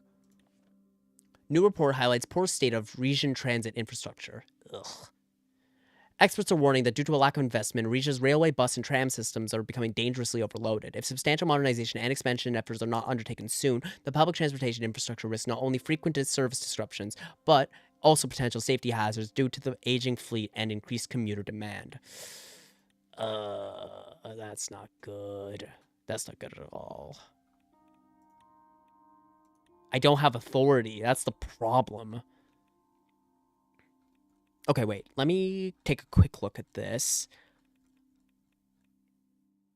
There's a lot I want to do. I want to get public rail transportation subsidies, but again, takes 2 authority. I want to do tenant housing or tenant protection. Again, 2 authority. I don't have any. Okay, let's take a look at this. Region National Coalition leader Daria Darava seeks financial backing from the Crown to secure Royalist Party position against the opposition party. Our decision on funding could sway the election's outcome, shaping the political future of our kingdom. As the House of Delegates election campaign for the 1954 begins, the RNC promises to support the monarchy. I don't really care.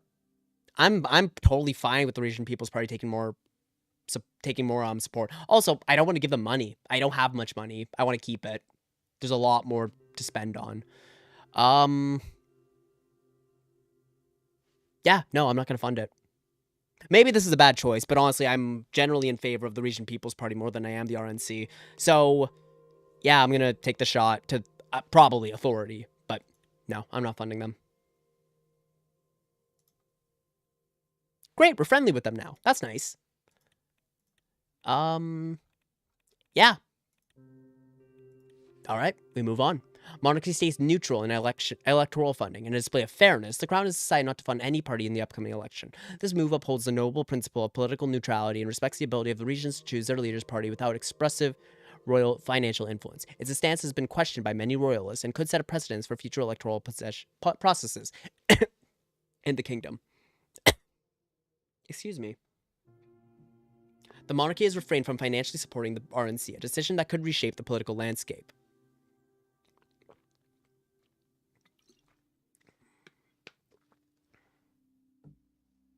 The absence of royal funding is seen as, by some as a silent nod towards a more independent political arena. This comes as a surprising decision by the Crown that has shocked many VOR editors. Alright then, internal security. My favorite subject. Hugo, Lucita, and Titus rose to their feet the moment I stepped into the council chambers. My return journey from Morella had just concluded, and within hours of being back on Regent soil, I was called for an internal security meeting.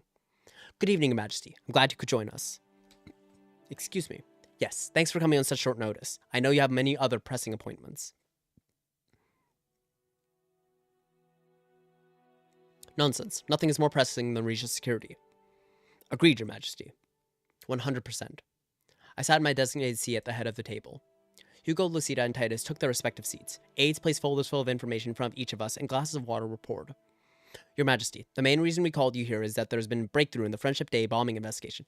Has there been? I detected reluctance in his eyes as he signaled for Titus to proceed. Indeed, Your Majesty.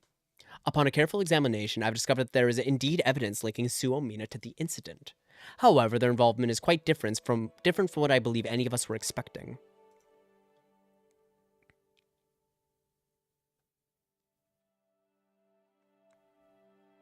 Okay, I'm listening. One of the Suomina members my team were surveilling is employed at a fertilizer plant just outside Ija, Terra Growth Agrochem. Fertilizer. If you don't know, fertilizer is often used in creating improvised explosive devices, which is a very interesting link. We managed to obtain samples of certain materials produced by this plant. A thorough examination revealed an exact match with the residue found at the bombing site.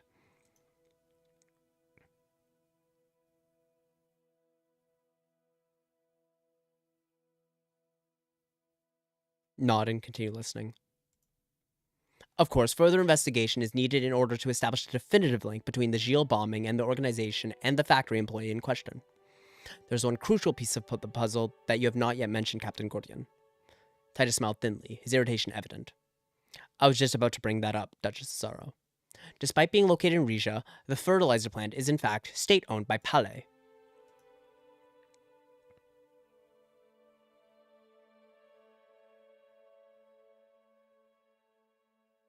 Palais, are you sure? I'm sure that the plant is owned by Palais. As for their involvement with the bombing, I can't say for certain. Well, what we can be certain about is that this may warrant a closer investigation into their activities in the region.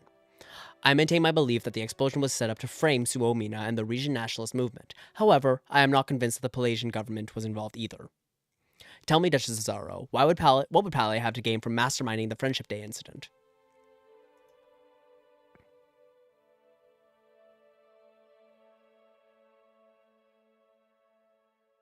Well, Duchess, what do you think? I think the attack coming in the middle of the preliminary exploration for the Aureus gas field was no coincidence. Sowing discord between Vija and Velen might have been a way to create enough destabilization that we'd be entering negotiations from a place of vulnerability.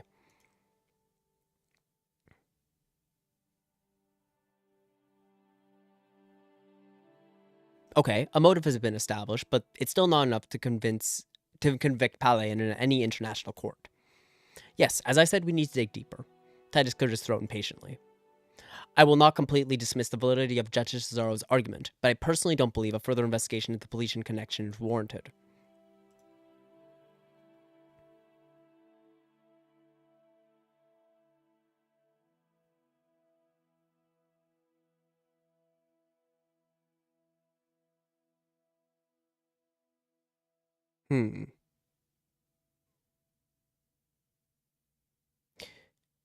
Yes, the case against Suomino appears to be much more clear-cut to me. Hugo gritted his teeth. I respectfully disagree. If there's even the slightest possibility Palais may have engineered this, we need to get to the bottom of it. Hugo glanced at his notes. Either way, we will have to channel more resources into the investigation in order for it to continue.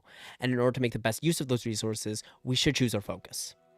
Unlike Hugo, I believe Suomina's involvement can't be ignored, and we should dive deeper into their operations. I think both options have their merits, but I'm inclined to investigate Palais. Okay, I'm gonna give y'all my initial upfront thoughts on this. I want to investigate Suomina. One, we made the deal with Velen, so I want to get rid of Duke Taurus. So, I want to investigate Suomina for that. Two, I would be fine investigating Palace, especially if it gives more leverage in the Aureus gas field, especially if it might mean we could take more of it. However, I'm more inclined. If we have the resource to take both, cool. That's great. If we don't, I'm more than happy to just leave Palais out of it and investigate Suomina. They are much more important to this. We've already made a lot of enemies with them. We need to, we need to finish this. We can't just, get involved and then dip out the last second. That won't be good for anyone. Or that won't be good for us. It will be very bad for them. Okay.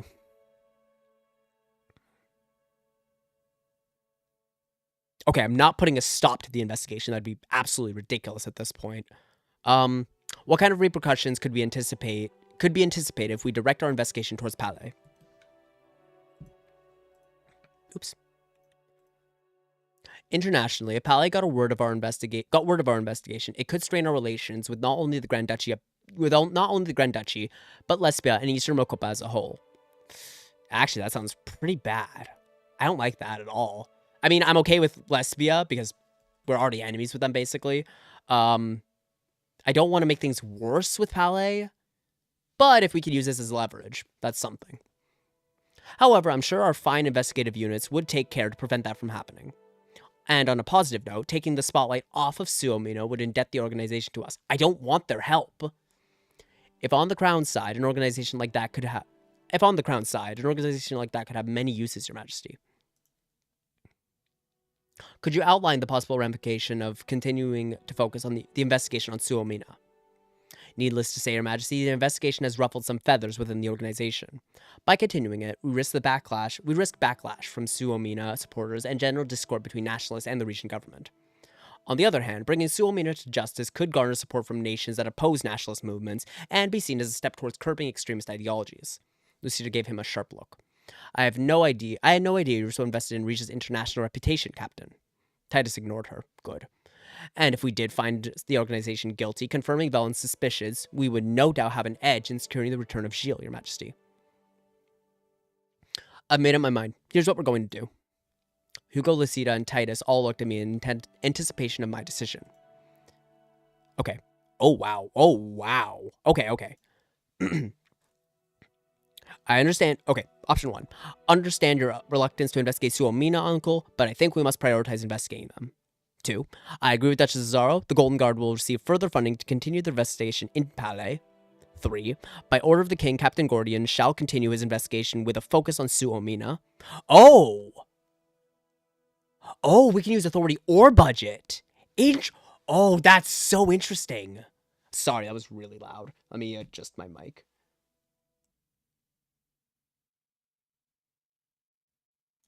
Testing, testing. Okay, that seems fine. We'll put a stop to, or 5, we'll put a stop to this investigation. No, we're not putting a stop to it. We're going after Suomina.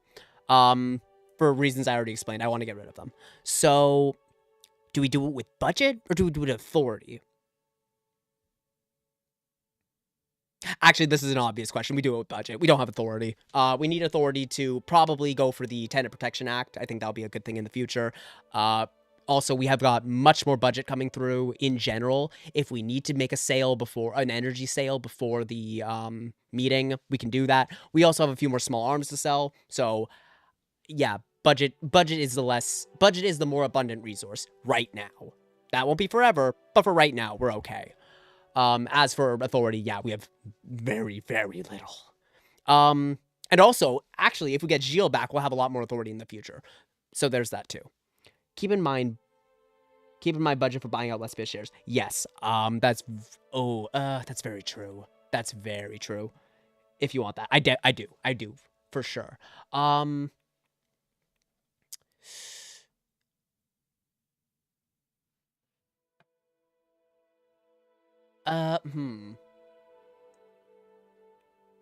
Okay, I think the logic still stands that we don't have the authority to do it.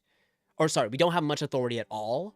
So I think doing another weapons sale and perhaps an energy sale as well would give us enough to purchase out Lesbia's share. But saving the extra budget and using authority instead could also be an option.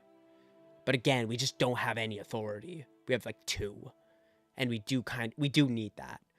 We need it for a lot. Yeah, I think I'm gonna make a sale. I think I'm gonna sell some energy or some weapons before the meeting for buying out Lesbia's shares. But for now, 1 budget I think is necessary. I understand your reluctance to investigate Suomina, Uncle, but I think we must prioritize investigating them. Hugo's brows furrowed as he clenched his fists. Pursuing this path won't lead us anywhere productive. But I'll speak of it no further. As always, your judgment prevails. Hugo shuffles some papers around. Now that that's settled, I believe there are a number of other less urgent security issues up for discussion. There are indeed. Where would you like to start, Your Majesty?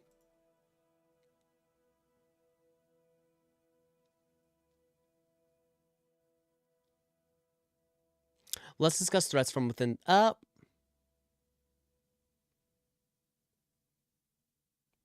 Let's discuss threats from within the populace. Is unrest a problem at this moment? Sadly, Your Majesty, it does appear the citizens in various parts of the kingdom have begun voicing complaints against the royal government. So far, the protests have been isolated incidents, but we're worried they signify a broader discontent and dissatisfaction that has been festering among the populace.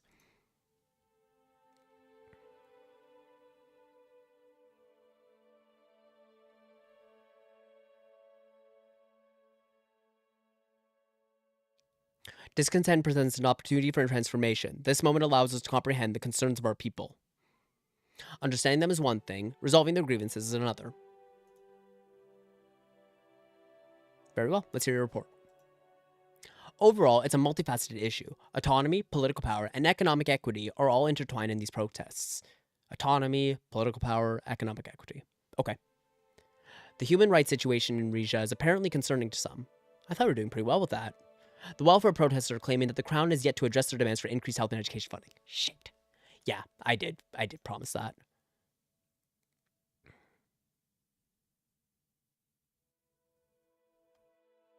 We need to do a better job of addressing their concerns. Okay, I think by the end of this, I want to address that. Careful, Your Majesty. One might confuse you for aligning with their causes.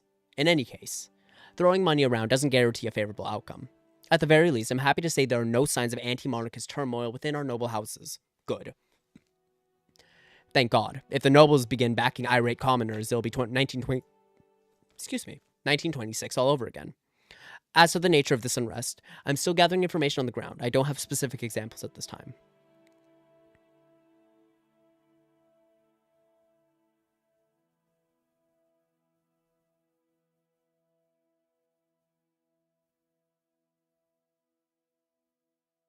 Although the situation remains complex, we will work to find a solution, even if it means making adjustments to state policy. Sorry, I'm raising my monitor a little bit. That's actually a bit better.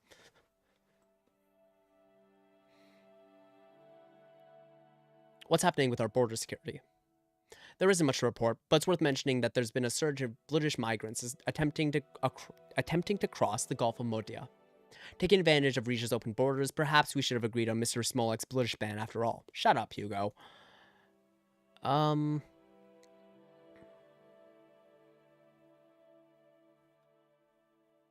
Is there any particular reason we can attribute to this increase? All signs point to Velen. While we haven't observed a significant push, we're aware that they're conducting overt operations to suppress British communities within their borders.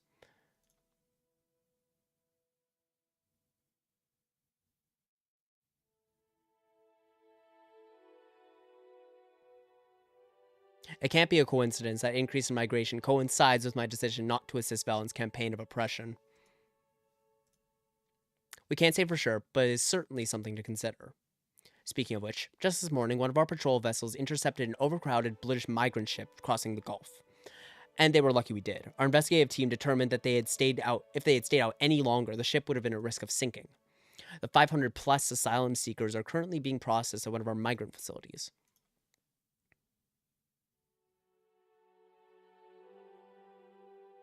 Thanks for the update. It's good that they were intercepted in time. Certainly, but it's important to consider long-term solutions to prevent such situations. Having covered that, I believe I've touched upon all the key aspects of this issue. I expect you have some news for me regarding Asia.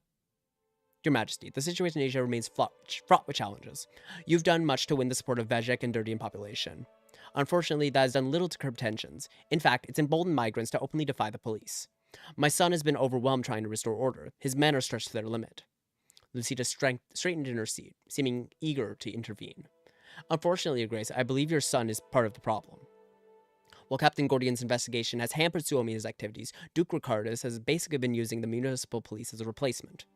We're seeing increased violence, and there have been reports of clashes in the streets.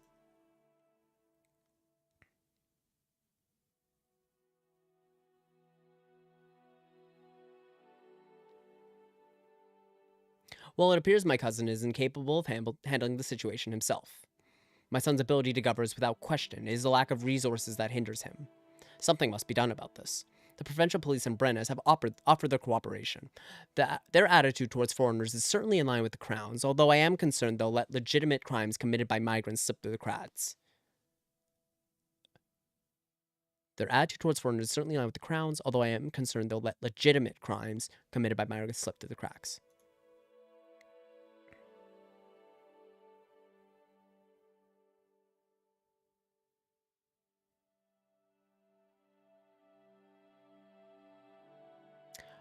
Rico's hardline stance isn't working. Perhaps a softer approach is called for. I wouldn't risk it, not with Asia's current lack of order. I believe we should honor the Duke's request for reinforcements from the Central Police, without placing them under his direct jurisdiction. Hugo fixed her with a stare. And whose jurisdiction would be under? Yours, I suppose? Well, yes. Allowing my department to take over law enforcement will leave Duke free to focus on his other governing duties. I don't think I want to do that.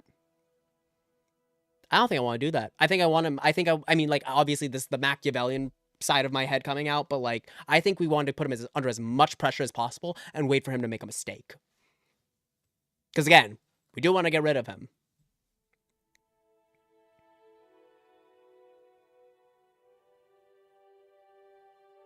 What makes you think you will succeed where he failed?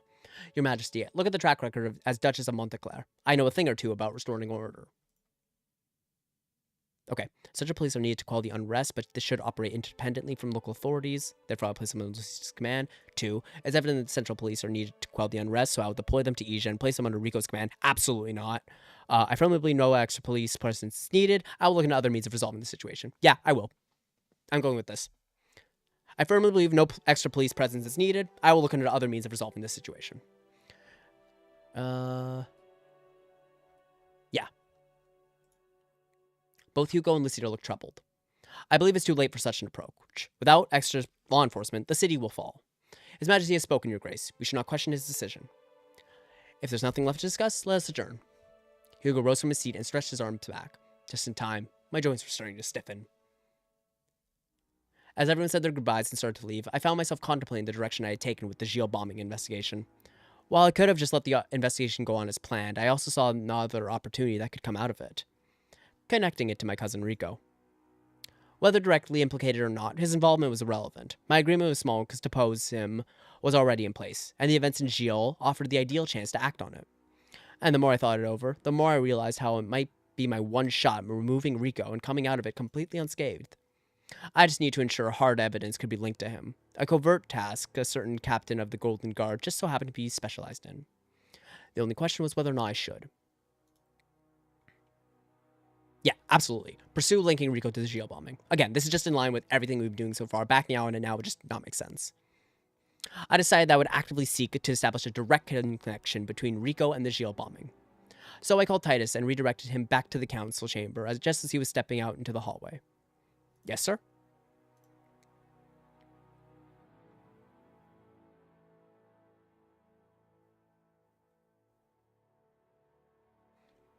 It's important to get to the bottom of who is responsible for the Gilles bombing. That's why I'd like to discuss another related matter with you in private.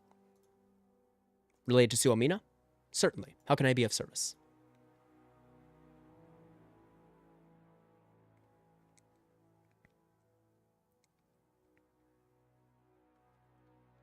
How do I put this? Okay, we're not going with partiality. We're just pinning it on him.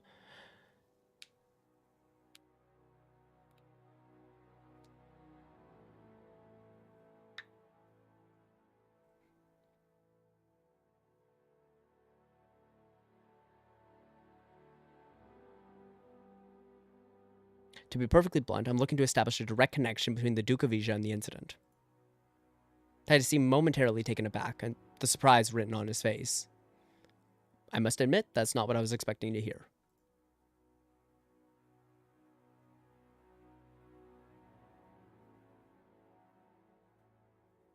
Is something wrong? I sense apprehension.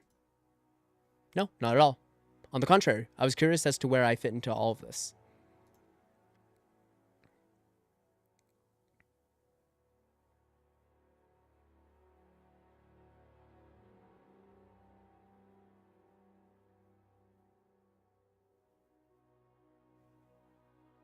I'm glad you asked.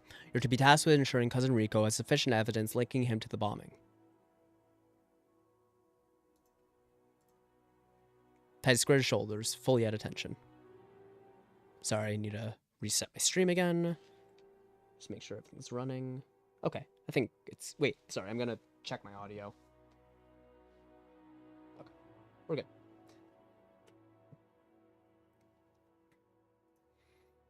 If the king wishes for me to uncover undisclosed evidence, then say no more.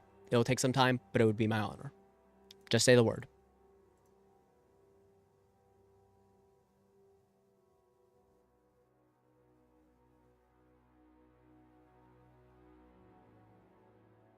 In that case, the word is depose. That's a good line.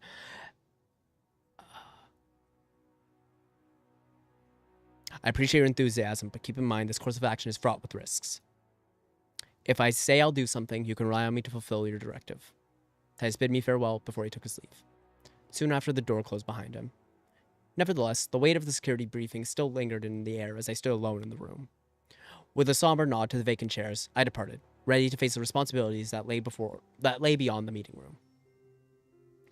I was hoping to find some legitimate evidence to link him to it, but if I have to do this, then it's kind of necessary given the current problem I'm in. Royal Herald officially endorses Region National Coalition in provincial elections. Doesn't matter to me. Regia's mysterious silence on Geo Friendship Day bombing raises eyebrows. Voice of Regia endorses Region People's Party in council elections, obviously. Awaits Regia's stance on the issue. Yeah, this seems all fair. Tragedy strikes as migrant ship capsizes. Oh, it's unfortunate. Okay, what have we got? Region People Parties turns Asia into Sea of Yellow. Really? Thousands of yellow flags and people wearing yellow clothes filled the street of Asia over the past week, culminating in a rally featuring a speech by Manasazan and an art performance by the Ghosts of Democracy, the new mascot for the RPP's electoral campaign.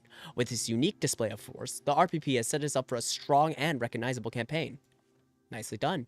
RNC kicks off election campaign. With a large rally on the Taurus Square, the RNC officially kicks off their election campaign for the upcoming House of Delegates elections. Tens of thousands of supporters gathered, with the short appearance by Hugo Torres himself, sending the crowd wild.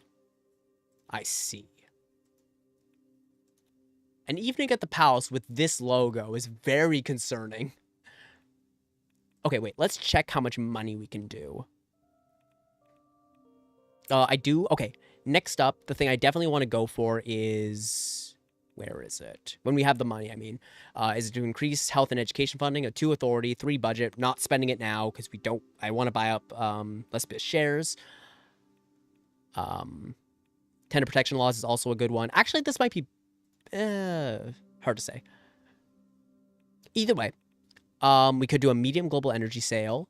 Doesn't cost any budget, gives us 2. Sorry, doesn't cost any authority, gives us 2 budget. A lot of energy, though. A bit unfortunate, but that's okay. 2 energy, 1 budget. Yeah, it's just same thing either way. Yeah. And we can sell a second batch of military equipment. Oh, shit, that'll take authority. God damn it. Okay. Okay. Okay, let's just take a look at how much we can get in total. 2 budget plus... We can get 4 more budget. That should be enough to buy out Regia's stake, and I think will be good for us in the long term. And we'll get the energy back long term, I think, with the deal with Morella. Seems good so far. And hey, if it happens on the next term instead of this one, then that's even better for us. But I suppose we'll see. An evening at the palace. On the palace balcony, I sought refuge from the relentless affairs of the state. The grandeur of the night sky spread before me, stars punctuating the obsidian expanse like celestial jewels. And the city's distant lights shimmered, a testament to life continuing beyond the palace walls. Amid this tranquil backdrop, I found a brief respite from the responsibilities that weighed on my shoulders. It was during this peaceful interlude that Captain Gordian approached. His presence on the balcony hinted at an urgent matter, a reminder that, as a monarch, even moments of solitude could be fleeting. Good evening, Your Majesty. To what do I owe the pleasure, Captain? I'm here to discuss that personal matter you asked me to look into. The one concerning His Majesty King Valero. Tell me what you've learned about my father's death. Allow me to begin by stating I have made significant headway into identifying potential culprits. So you do suspect foul play? Regrettably, yes. Multiple individuals raised strong suspicions. Now let's hear it. Titus looked around discreetly as if making sure there was no one else with us. My initial list of suspects comprised 4 individuals. Lucita Azaro, Grand Wiseman Ignatius, your uncle, and your mother.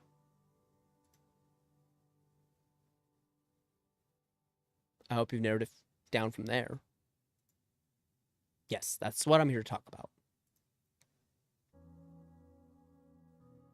Well then, go on. Let's hear what you've uncovered. Starting with whom? Tell me all the details about my mother's whereabouts on the night my father passed. Sir, our investigations have uncovered some intriguing findings. The Queen Mother was at dinner that night, Later, as I personally witnessed, she opened the door to your father's chambers and immediately alerted the Golden Guard that he was unconscious. In between, however, Madame Estella was not in the palace at all.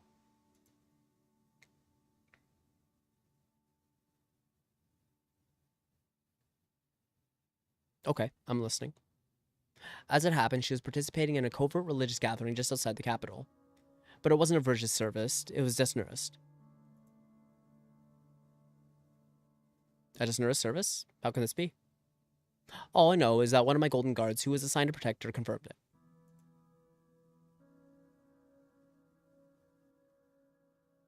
And how reliable is this golden guardsman of yours? The individual of which I speak is very reliable. I understand how disconcerting this news might be, especially since it contradicts the official state religion of Verticism, but considering her upbringing in Gilles, where desnerity is the prevailing religion, this revelation is quite understandable. Needless to say, this establishes an alibi for your mother, that she had no involvement in your father's death.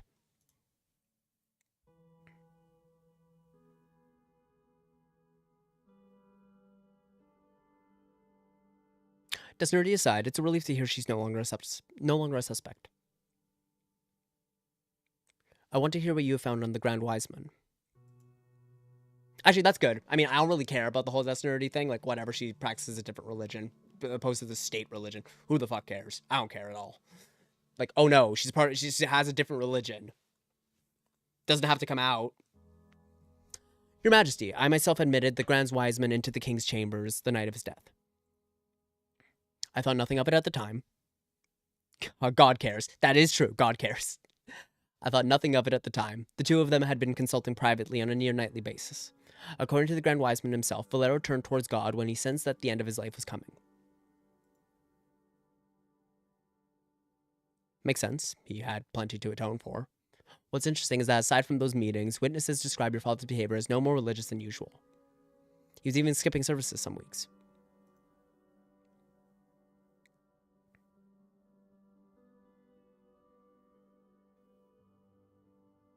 Are you implying the two of them were planning something? It strikes me as unlikely, but the inconsistency sticks out to me. I have been able to establish a motive for the Grand Wiseman, but the means were there. Let's hear why you suspect Lucita. My suspicions stem from Lucita's allegedly visiting King Valero's chambers on the night of his passing. I see. Go on. As is my duty, I was standing guard outside your father's room that night, but departed for half an hour to attend a personal matter, leaving one of my guardsmen in charge. When I returned, he informed me nothing out of the ordinary had occurred, but pressed for details. During this investigation, he admitted he had allowed Duchess Lazaro access to the room for a brief period.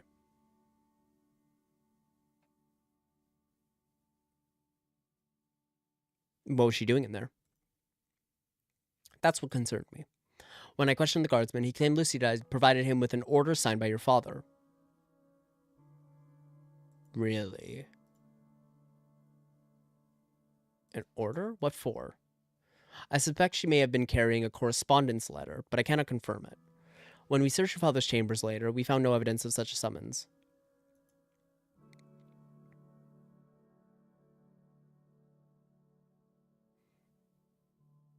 I have a hard time wrapping my head around Lucita doing something so drastic. Wait, maybe... This is deeply troubling. What could Lucita be hiding? That's a question I hope to find out. Given her high rank in your cabinet and access to sensitive government information, her exact activities on that night should be ascertained as soon as possible. Tell me about my uncle. Why him? I don't truly believe your esteemed uncle would commit fratricide, but no stone must be left unturned. After supper on the night King Valero died, his grace accompanied the king to his chambers. I did not listen to their conversation, but a maid who was on duty at the time claimed she overheard snatches of an argument.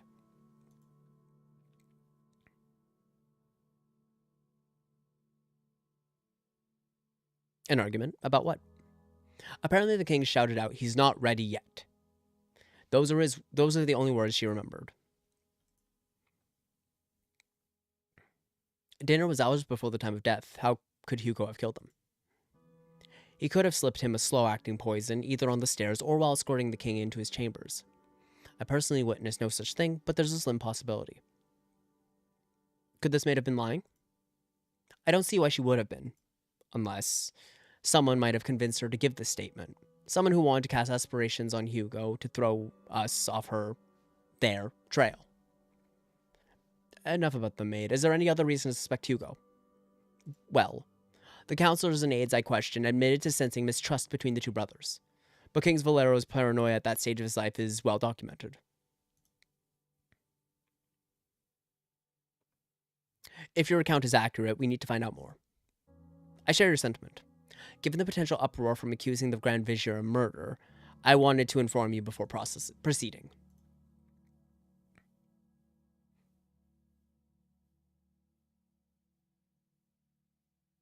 I'm glad you did. If what you're saying is true, we must handle this delicately. Here are the next steps for your investigation. Ted stood at full attention, awaiting my next words.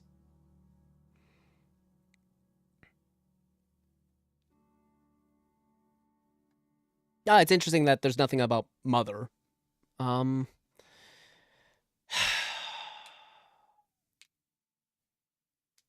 don't know.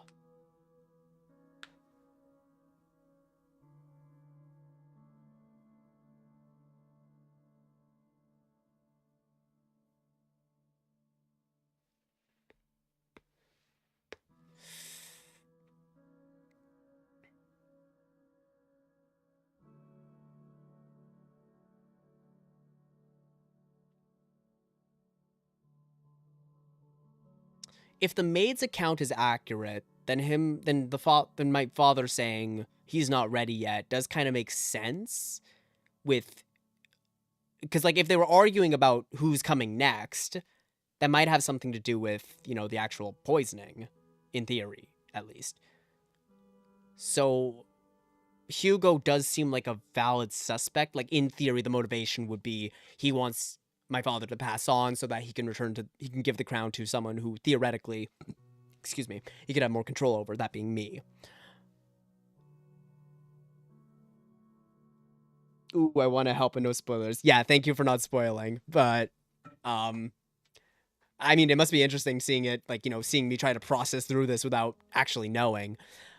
So, okay, there's Hugo. The Grand Wiseman, I don't see anything out of the ordinary. Maybe, I don't know, how religious was my father? Like, the only thing I can possibly see is that, like, the Grand Wiseman thought he wasn't religious enough, and that he's trying to get someone more aligned with the church. That's not impossible, I don't think. Wait, family. Is there any way to check my father? I don't think there is. Yeah, I don't think there is. I don't really see the Grand Wiseman. I mean, it's not impossible. As for Lucida, I mean, she is of a different house. That makes sense that she'd want my father dead to potentially get more influence. But that doesn't really help her because, like... I mean, was there a military motive? Was he gutting the military? I don't know. I mean, they might be... Actually, no, that wouldn't... The handover of Gilles wouldn't really bother Monteclair, and they were planning an invasion of Palais. So... I don't see Lucida having much of a motive. I think yeah, I don't really know who it is. Like, all of them seem to have motivation for it, but I'm leaning slightly more towards Hugo. I genuinely don't know. It all seems really circumstantial.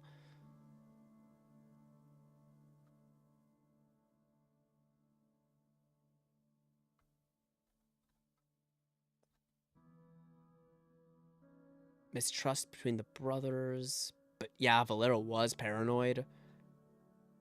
I don't see the Wiseman's motivations. I guess I see Lucida's, but it's not... I see Hugo as having the best motivation. It doesn't help the information is very vague. One of the harder points of the game. Yeah, I agree. It's very, very vague.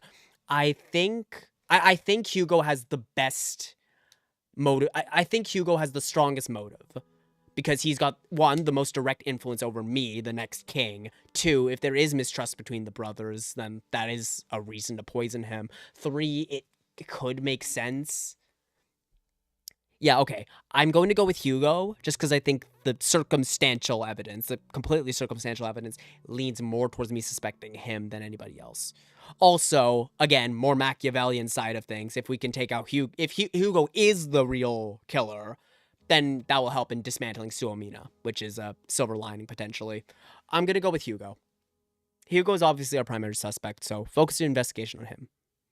Consider it handled. Titus bowed and bid me a good day before he turned and left. And alone once again, my thoughts returned to the investigation. I assured myself that investigating Hugo was the right course of action.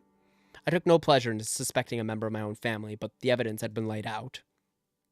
And if my suspicions turned out to be true, it begged the question, whom in my inner circle could I trust? Very interesting. 250,000 to vote for first time. Wow. That's crazy. Provides a huge challenge for the Electoral Commission, who are scrambling to get everything in order by the time the voting comes. Wow. Okay. A call from Chancellor Hagel. Okay, I think it would tell me if this was the actual discussion with Morella, so I'm not worried about selling stuff off just yet.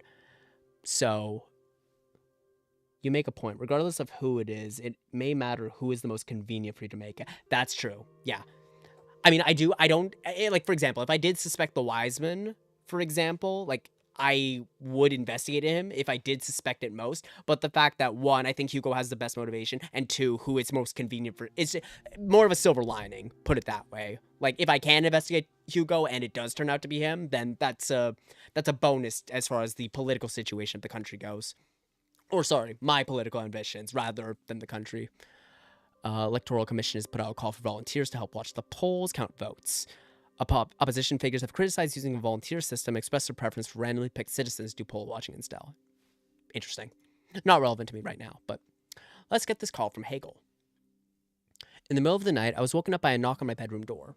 At the foot of my bed, Bruno sat up and started barking. I heard Pablo's voice through the hallway. Easy, boy. It's only me.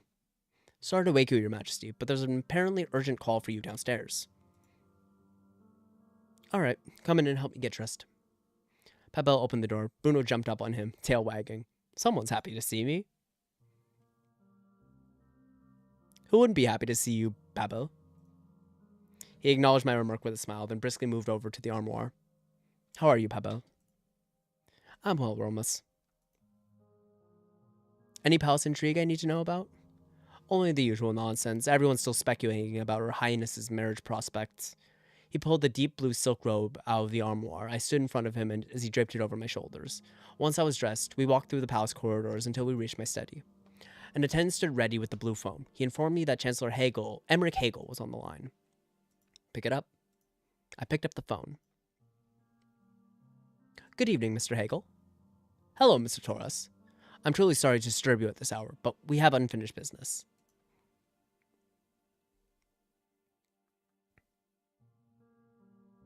What do you mean? The nationalization vote was a success, but the future of the trade zone is far from decided. In fact, with your vote comes a unique chance for cooperation.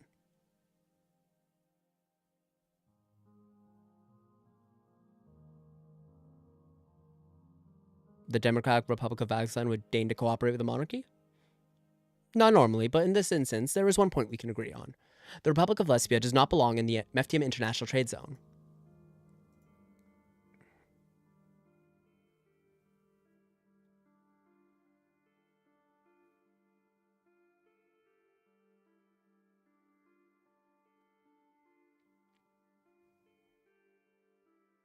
You're right about that. Prime Minister Alvarez's behavior during the meeting was appalling. As much as I personally dislike the man, he is a mere symptom of the disease called capitalism.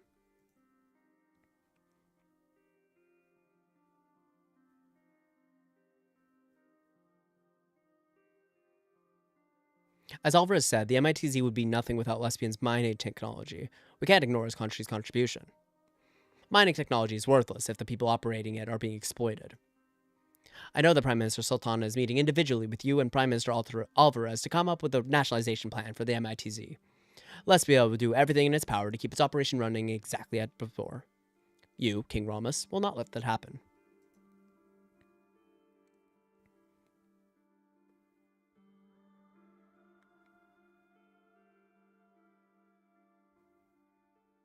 Hmm.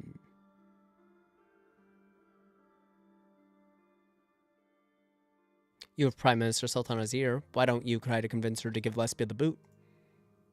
Vagzon's relationship with Morella is still young and fragile. I do not want us to be accused of overreach. Fair enough.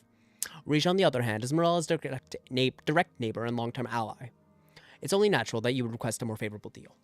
At the end of the day, I'm only asking to act only asking Rija to act in its best interests.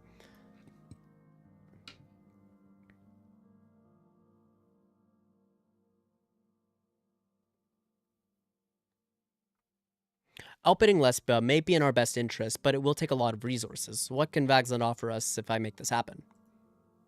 A perfectly rational question, Mr. Taurus. Rija's military weakness is no secret in international circles. Ouch. But okay.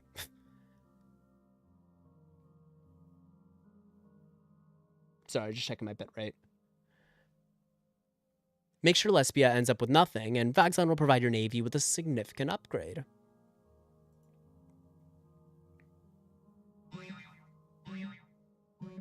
Excuse me for 1 second.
Hello, hello. I'm back. All right, let's continue here. This is interesting because yeah, Vagzlandian aid could be a red line for Grace. But if they do beef up our navy, that could be nice. It also gives us a lot more pressure to apply in the Palais negotiations. And it makes monkeys more valuable. Hamburger, hot dog. Isn't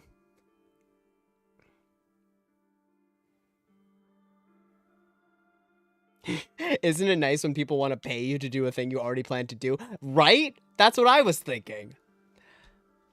Tempting. Our navy could use the help. I don't need to convince you of Vagzland's dominion over the sea. Our warships and submarines are second to none.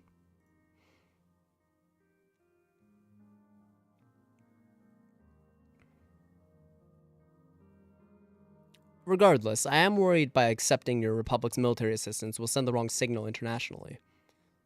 Voting for ITZ nationalization has already aligned you with Vagzland. You may as well take advantage of it. That's not a bad point. You can expect the delivery of new vessels and equipment as soon as the nationalization agreement is finalized. Very Machiavellian at the least. You can sell it later for cash money. That's what I'm thinking. Can I count on your cooperation or not?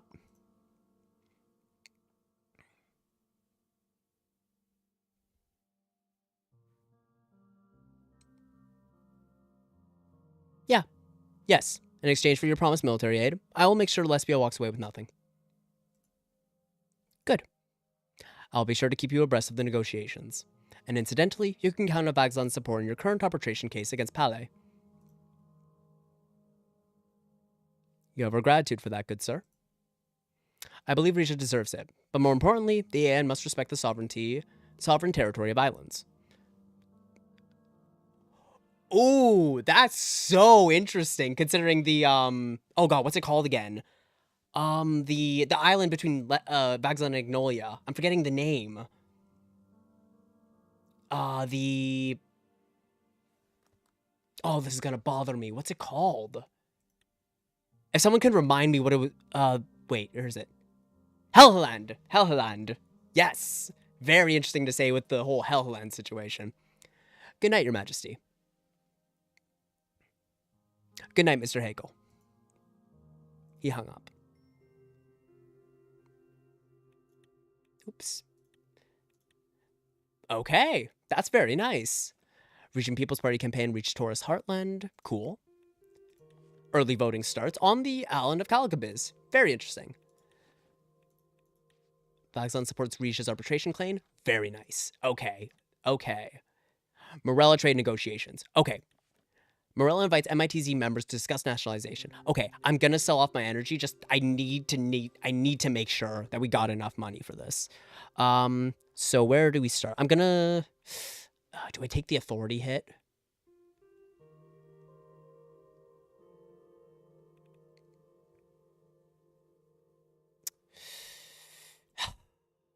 Medium energy sale.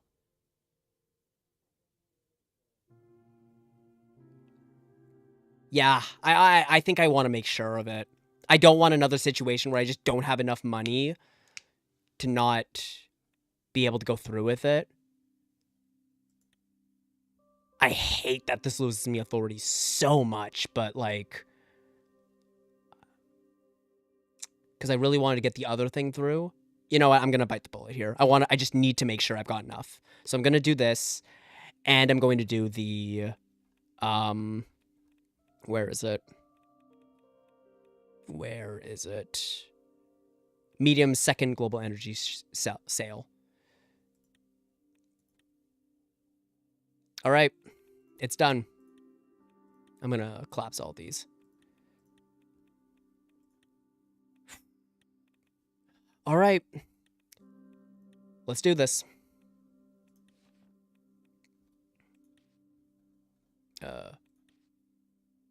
Mysterious silence. I thought we've already been through this. Okay, whatever. Third batch of military equipment, right? Yeah, we're not going to be selling any more military equipment just because we don't have money. Okay, Morella trade negotiations. Cavet, Morella. I had been invited to Cavet, the capital of Morella, for a meeting with Prime Minister Alma Sultana. It's very interesting because Hegel wouldn't normally support a monarchy, but the interest lies more in international consistency with Helgeland and his dispute with Gameland in the south. I agree. Yeah, like Hegel's put in an interesting spot here where cooperating with a monarchy is in his best interest politically, but not in his best interest socially. It's interesting. Very interesting. Our plan was to discuss how to proceed with the nationalization of the Methium International Trade Zone. My security detail and I exited our motorcade outside the gates of the People's Gardens, Cavet's largest park. The realpolitik rules. Exactly. Exactly. It had served as a private strolling ground for the Emperor of Meridia, then for the Reinhardt family during the Valgash occupation. When Morella reconquered Cavet in 1923, the vast green area were open to the public. Once immaculately landscaped with important Valgash trees and flowers, the park was replanted with native Morellan flora and allowed to grow wild. Children played hide-and-seek in the tall grasses and raced each other up the conical hill in the center. Alma Sultana greeted me inside the gates, accompanied by only a small security retinue. Welcome back to Morella, Mr. Torres. It's good to see you again, Madam Prime Minister. And you, Mr. Torres. We ended on a promising note last time we saw each other. I hope we can continue that today. She motioned for me to follow her. A barely marked path led into a dense bamboo grove. We walked in, shadowed by our guards. This was all planted after the Valgs left. Amazing how fast it grows. As we kept walking, I noticed a corner of a wooden object peeking out from behind the stalks. Take a closer look. I stopped and pushed the stalks aside. It appeared to be a memorial plaque, carved in traditional Valgash style. On it was a square-jawed man, Axel Reinhardt's exact double, triumphantly hoisting a sword atop the park's central hill. An inscription below it read, in commemoration of the brave deeds of Otto Reinhardt, Viceroy of Palais and the loyal servant of the Valgos Empire. The taking of Pfett, our punishment for siding with the wrong house in your war of succession.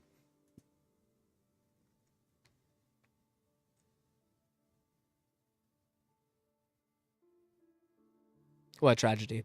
Our houses should have found a peaceful compromise instead of dragging other countries into battle. I agree, with the caveat that Meridia wasn't dragged. They saw their alliance with the Azaro family as a way to gain power over Risha. Losing territory to Vagsland was fair enough punishment.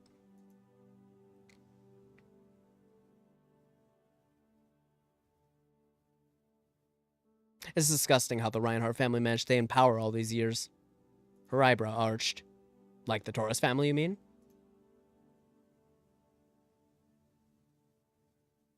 Yes, exactly. Power should be determined by the people's will, not by blood. She looked at me quizzically. An odd thing for the monarch to say, but I agree. Believe me, there is no love lost between Morella and the Reinhardts, but we're happy to let them keep their little piece of land as long as they stay there. At the end of the path, we came to a small cylindrical building that looked strikingly different from anything else in the park. A traditional Morellan tea house, historically a place for exchange and a refuge from prying eyes. We had a seat inside as our guards kept watch outdoors. The low-ceilinged room was decorated wall-to-wall in colorful woven fabrics. In its center, smoke rose from a roaring fire pit, up through a hole in the middle of the ceiling. A waiter came by with a tray of sukar, Morellan tea biscuits. Why, thank you. I'd love a biscuit. Please, help yourself. We each took a biscuit off the tray.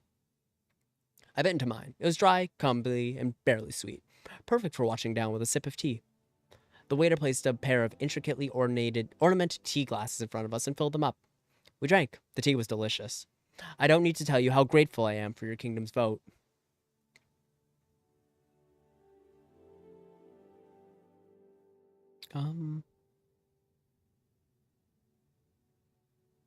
It was a sacrifice, but I'm willing to make it to get Lesbia and its Arcasian puppet masters out of the MITZ. Her brow wrinkled. If that was the reason for your vote, I may have to disappoint you. I want the final agreement to be favorable for all four parties involved, Lesbia included. Really? That's not what I expected.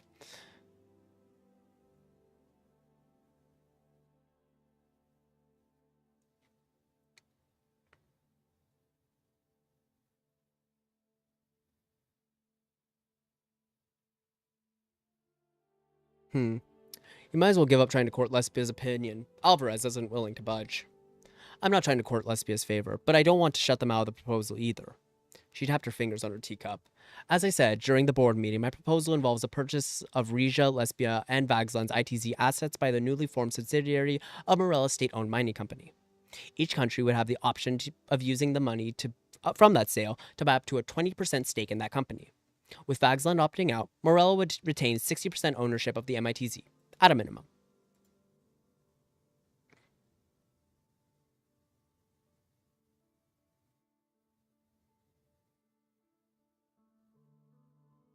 I'll be honest, even with a 20% share of the MITZ, the regulations you're set on imposing would devastate our economy. That's why I'm prepared to offer additional incentives, material or otherwise. She drained her glass and pushed her teacup aside. So tell me, Mr. Torres, what is it Rizia wants from Morella? Ooh, okay. Rizia wants to be Morella's sole energy supplier. You'll purchase oil or natural gas from us at a price we determine. You're aware of our present difficulties with the Gilles region. We would ask for your help and your aid in taking it back from Velen. We're involved in an arbitration dispute over the Aureus gas field. We would like your public support in this matter. I've heard great things about the Morellan-built aircraft. I would like some for Region Air Force. Don't really care about that one.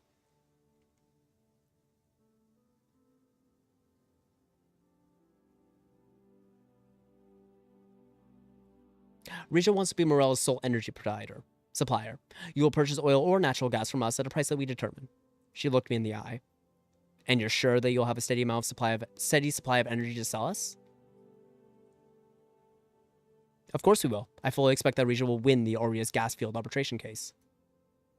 Understood. She paused for a moment, as if deliberating. I will tell you that Lesbia has contacted us regarding a very similar arrangement. But if you're sure Rizia will be able to deliver a steady supply of energy to Morella, we would be happy to go with you instead. Absolutely. I'm a king who delivers on his promises. I certainly hope so. What else was on your list? You're aware of our present difficulties. Wait, no. We're involved in an arbitration dispute over the Aureus gas field. We would like your public support in this matter. She seemed to mull it over. I would rather not harm our upcoming round of negotiations with Lesbia. On the other hand, I would certainly rather that field ended up in Region than Pallasian hands. I will consider what you're asking. You're aware of our present difficulties with the Gil region. We would ask for your aid in taking it back from Velen. She folded her arms. If Rizia had allowed its revolution to succeed as it should have, you wouldn't be having this problem.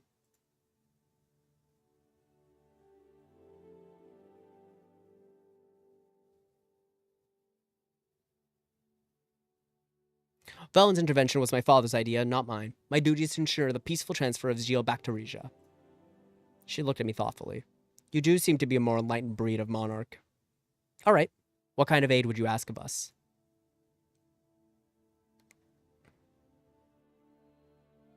Only your diplomatic support. We need as many countries as possible to speak out against Velen's decision. She paused. There is nothing I would like more than to condemn Victor Smolik and his one-man reign of terror on an international stage. But we'd be taking a risk. United Content is still backing Velen through all this.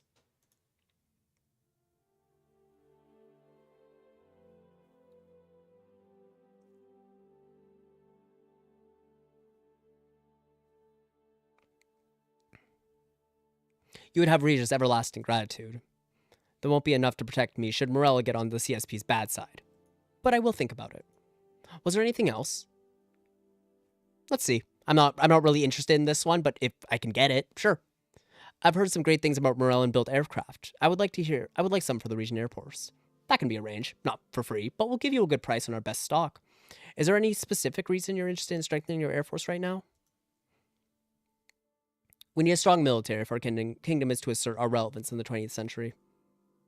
It is Rizia's system of government that needs to be brought into the modern age, not its artillery. But I understand that you need to keep pace. We've stepped up our own military efforts as Kina and Durgia have increased theirs. Any other wishes? We've covered all of Rizia's demands. Which will Morella help agree to fulfill? That depends, Mr. Torres. We're planning on meeting a limited number of your demands in addition to offering you a 20% share in the new ITZ. But if you forgo that share entirely, as Vagsland has done, we'll gladly make it worth your while.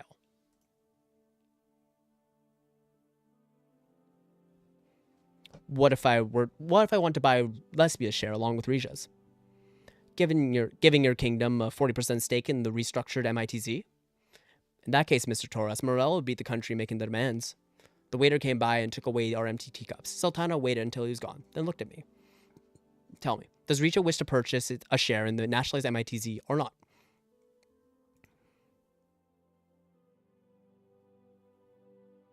First, let's talk about what Rizia would have to do to buy Lesbia's share. She nodded. I'll humor you, Mr. Torres. First of all, we are still interested in an energy deal with Rizia, but one where we have more control over the terms and prices. We would also ask that you contribute a small sum of money towards the rehabilitation of Arufeld watershed. One more thought. We require assistance in dealing with the Durdians attempting to infiltrate our borders.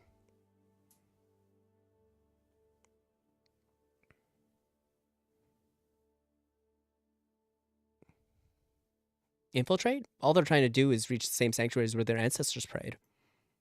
She scoffed. Don't fall for that argument. I'm generally a tolerant person, but the Durdians spread chaos wherever they go. Asmal refuses to talk to me. Can you guess why? Because you're a woman? Exactly. The Supreme Wiseman refuses to negotiate with female leaders. But I have a hunch he'll respect a king and fellow Vrishist.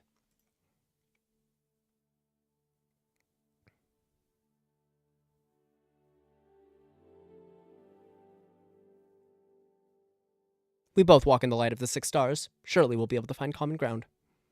One would think. Does that mean you're still interested in purchasing Lesbia shared? Yes, you drive a hard bargain, but yes, I still want Rizia to have Lesbia's share. She narrowed her eyes. You're as cutthroat as the lesbians in your own way. I can't decide whether I admire it or not. The details will have to be worked out with the help of my ministers and your counselors. This is too formal an arrangement to be signed over tea, I'm afraid. But thank you for coming to the table, literally and figuratively. I look forward to working more closely together. You'll mostly be hearing from my cabinet. I prefer not to make unilateral decisions. She stood up and pushed her chair back. Feel free to take a biscuit for the trip home if you'd like.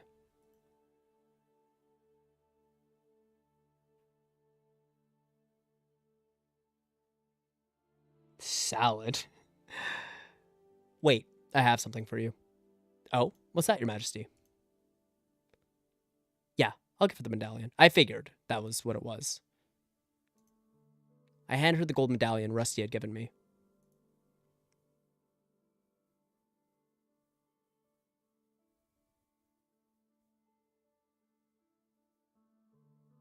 Our greedy CEO wanted to keep this for himself. I told him it should stay in the country where it was found. Huh. Thank you for that. With a smile, she put the medallion in her briefcase. We left the tea house and joined our guards outside.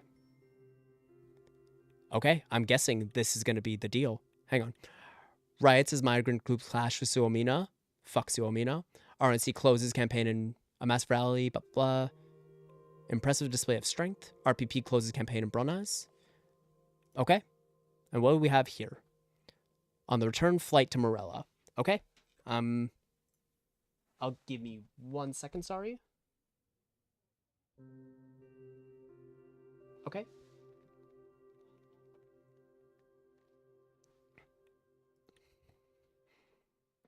I took my first class seat in the plane that had been chartered for my return flight to Morella.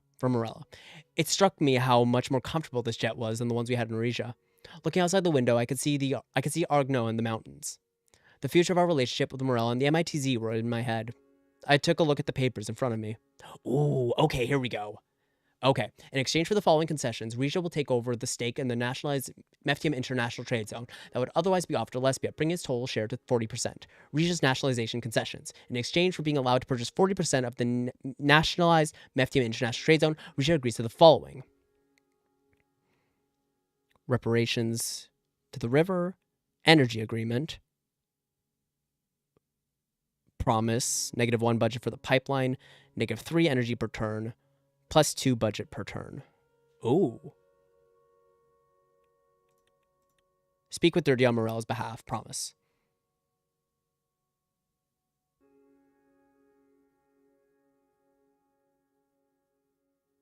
Okay, so +1 budget per turn. Not bad.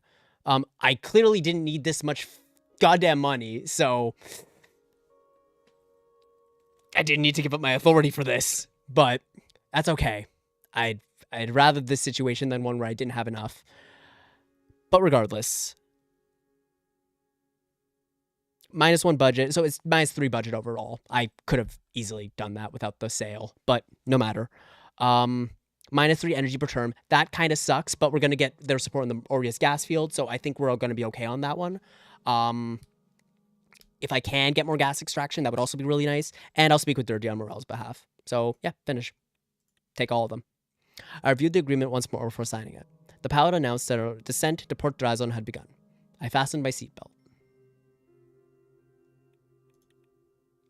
Follow up on the MITZ and Morella negotiations, and request Dirja AN support.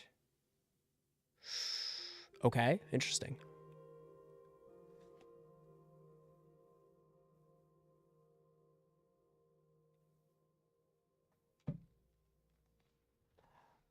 Let's see. Ooh. We can send a delegation to Dirdia to garner support from Supreme Wiseman Yorga Azmal, leveraging Dirdia's influence within the Alliance of Nations, potentially swaying the outcome of the Andor arbitration. The nature and composition of our delegation to Azmal could decisively impact Dirdia's stance and strengthen our position. Provide a large sum of gold and ask. Yeah, they could use the help, and I think this will sweeten the deal, and frankly, we have all this extra money, might as well put it to good use. Let's do it. And finally, follow up on the MITZ and Morella negotiations. Not long after my return from Morella, Elena and Lorento requested a meeting with me. Prime Minister Sultana's minister had sent feedback following the MRTZ negotiations. The future of the trade zone now hung in the balance. We convened in the council chambers. My councillors greeted me with smiles on their faces. Your Majesty, I hope you're rested from your trip.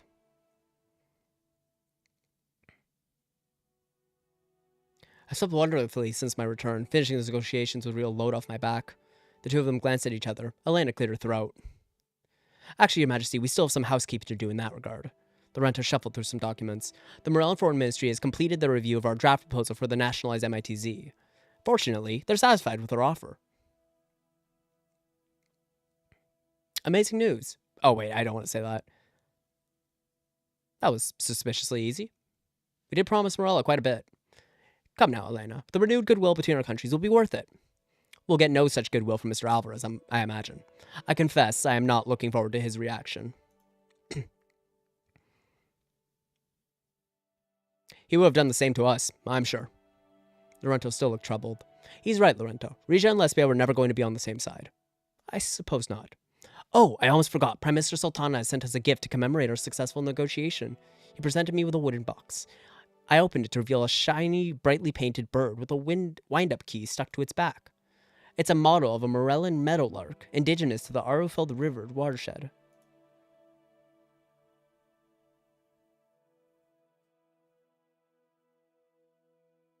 It's beautiful. Pass on my thanks. I will.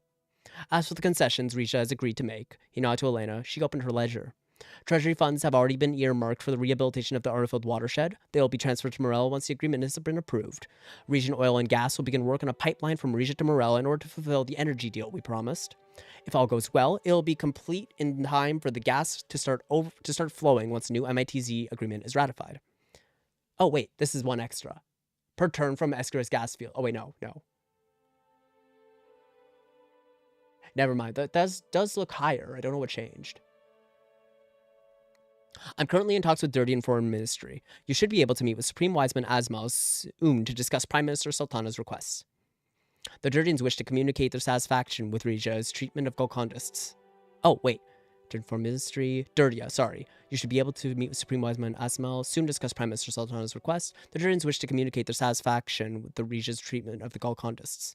With luck, you will get further with them than your father did. The Golcondists are virgins, just like you and me. Of course, they deserve compassion. As long as they're not causing violence with Rija, it makes sense to appease them. Elena took a last look at her ledger, then gently closed it. I admit, I had my doubts about making such a drastic change, but if we can follow through on this agreement, it'll be the coup of the century. Thanks to both of you for your hard work and good advice. You're too kind, Your Majesty. While we have you here, a word on Palais. He nodded at Elena. Right, yes, the arguments are still being presented in our arbitration case. Of course, Lesbia's support of Palais counts for a lot, but we've received a number of statements in our favor from the neighbors and other AN members. Good, very nice. Rumberg and the rest of Grace, of course, and surprisingly, Vagsland.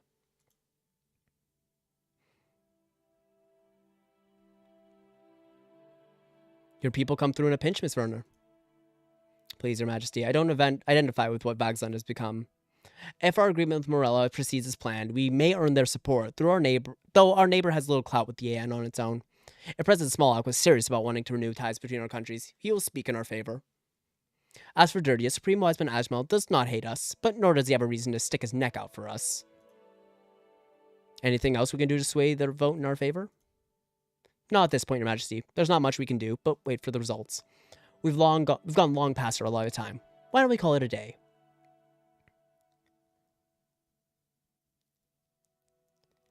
An excellent suggestion as usual, Miss Werner.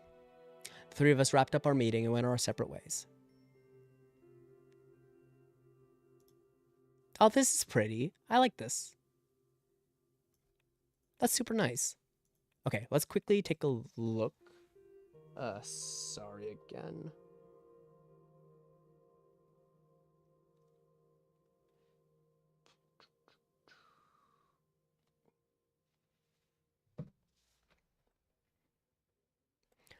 Vagsland sends naval aid. Lovely. Sultana promises MITZ agreement support. Lovely. Construction begins on Region Morel energy pipeline. Great. RFL rehabilitation begins. Fantastic.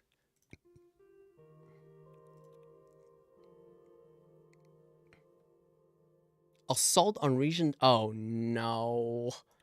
I don't want another international incident. Morel gas exports. Assault on region citizen by Swordist tourists. Shit. The peaceful streets of Valencia have been shaken by a scandalous incident. A group of Swordist tourists have been accused of brutally assaulting a region citizen. This event has sparked a heated debate across the nation. Public outcry demands justice, while diplomatic considerations urge a more measured response. The decision on how to handle these foreign tourists could strain the region's Swordist relations and set a precedent for future international incidents. Shit. Ugh. Okay.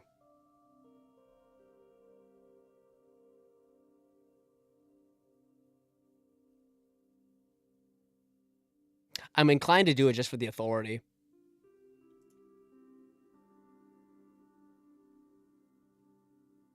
This is nasty.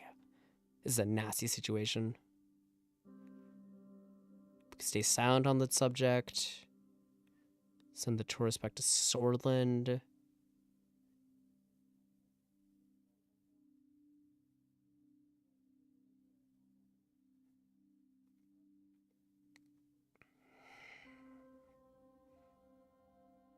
I'm not staying silent on the subject. No, I'm not doing that.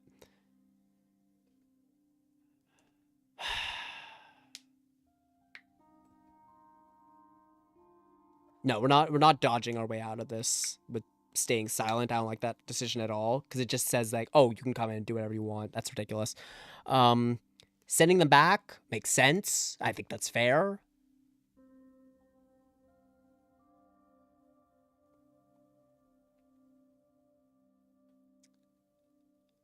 I also wouldn't mind the extra authority boost to get the health boost. Okay, I'm gonna bring the justice in Rizia. I think it's fair. They assaulted our citizen on our territory. That's like deserve to be tried for that. But also the authority boost helps. And even with a straining of tensions with Swordland, what can we do really? Besides, we have good relations with all the other. Oh wait, no, we have the vote. Shit. We have the vote coming up. We don't want to lose Swordland's support.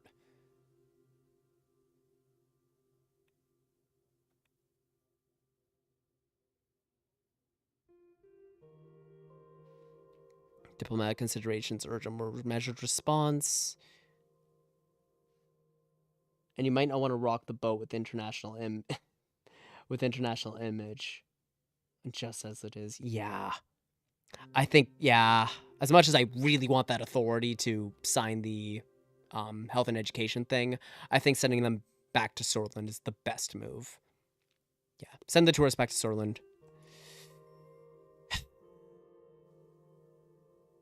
Ooh, submarines. Wait, equipment? What equipment? Nah, whatever. Okay, we've expanded the gas field, so there's that.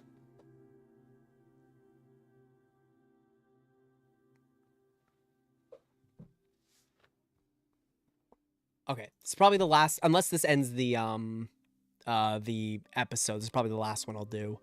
A visit to Escaris gas field. I had invited Vina on a yacht trip from Topaz out to view the Escaris gas field. I hadn't visited it since its expansion had been completed, and it's been a long time since my daughter and I had talked. The Rizania was anchored a few hundred meters offshore. I stood on the aft deck, awaiting Vina's arrival. Claiming she was tired of being hounded by the press, she'd asked to take a dinghy incognito from a nearby port. As a small craft pulled alongside my yacht, I realized my daughter wasn't alone. She secured the boat and climbed out to join me on the deck, followed by Manus Sazon. Hello, father. Yes, greetings, your majesty. Manus bowed. The two of them regarded me nervously. What a pleasant surprise, Vina. Why didn't you tell me you would be bringing company? Vina breathed a sigh of relief. I'm sorry, father. I wasn't sure how you would react. I wanted a chance for the three of us to speak in private, out of the way of the press. Manus cleared his throat. There were certain conversations regarding Rija's direction that have yet to be followed up on.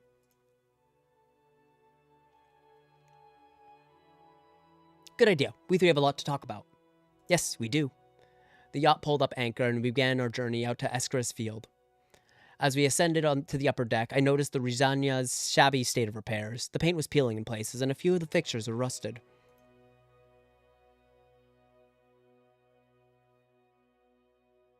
She's beginning to show her age, but she's a fine vessel. She looks beautiful, your majesty.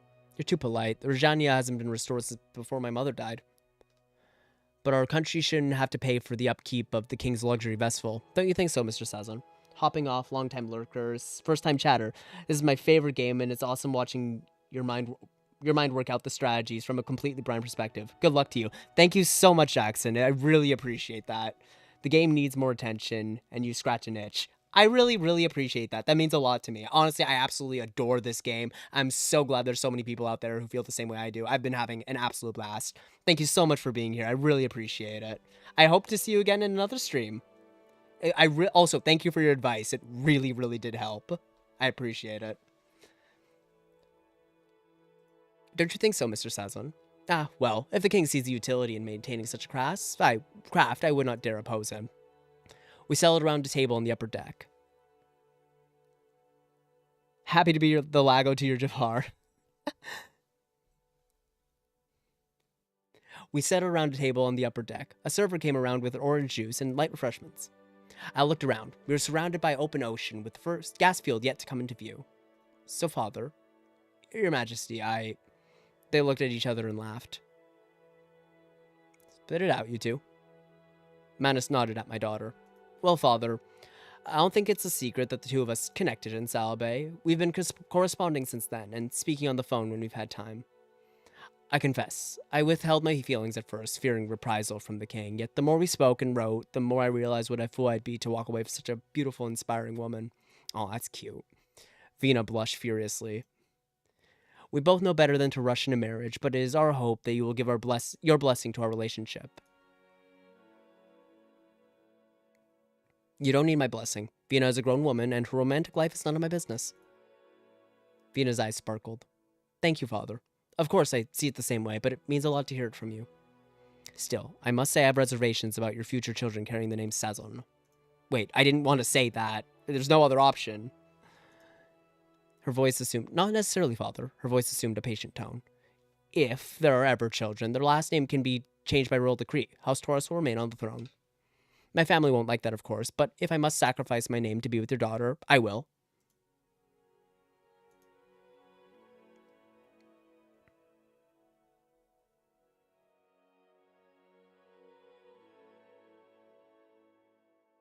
That's very honorable of you, although I am worried about losing your house's favor. I dare say losing favor with House Taurus will be worse. That's fair. A closer union between our houses will benefit us both, Your Majesty, even if my name is not attached to it. My love, Father has already told us we don't need his blessing. You don't need to appease him. It can never hurt to have the favor of the King of Rizia, Your Highness. I suppose not. Thank you, Father. They embraced tightly. A content silence descended. After a while, faint industrial noises began puncturing the quiet. We were nearing the Escris field. Come, let's all three of us behold the majestic gas extraction capabilities of the Kingdom of Rizia. Manus and Vina nodded to each other, then got up from their seats and walked with me towards the ship's bow. The expanded gas field was a sight to behold. A veritable city of metal drilling rigs rose out of the sea in front of us, connected by a labyrinth of platforms, cables, and pipelines. There's something strangely beautiful about it, isn't there? I don't find anything beautiful about the destruction of marine habitats. Manus squeezed her shoulder. You'd rather we go back to coal and oil? This is the cleanest, safest energy source out there. Except for my province's hydroelectric dam, of course. You have our thanks for that, Your Majesty.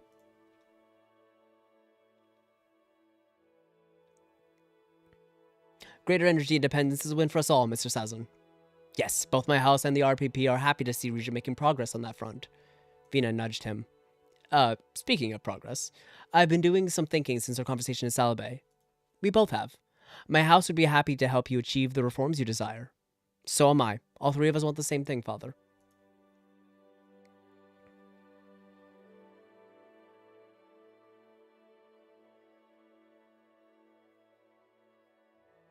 Yes, Rizia ruled by the common people, not the nobility. They both nodded. We both believe that this can be accomplished without fundamentally disrupting Rizia's societal structure. Yes, the royal family should guide Rizians through the transition, not abandon them to it.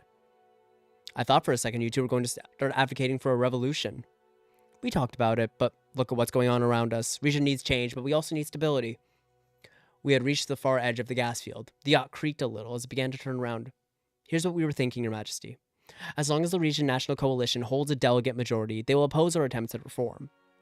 Yes, you can override their objections, but there's the chance that your Grand Vizier will use that as justification to oust you from the throne. He rested his elbows on the ship's railing. On the other hand, if the Rizia People's parties were in power, he would have a much easier time of it. And as you know, there's an election coming up.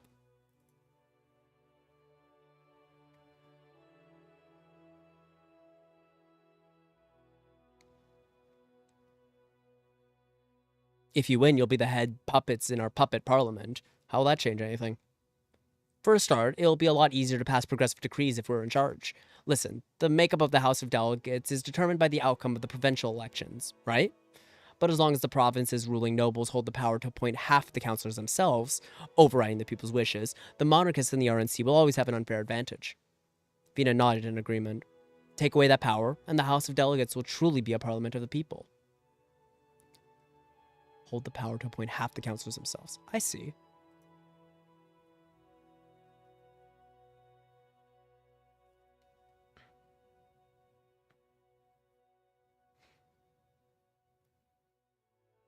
What if it backfires? What if the Region National Coalition is what the people really want?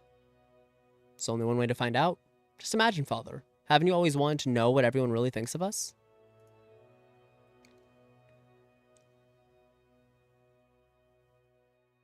Of course, I've long believed that the king should be on the same level with his subjects, not stand head and shoulders above them. Exactly.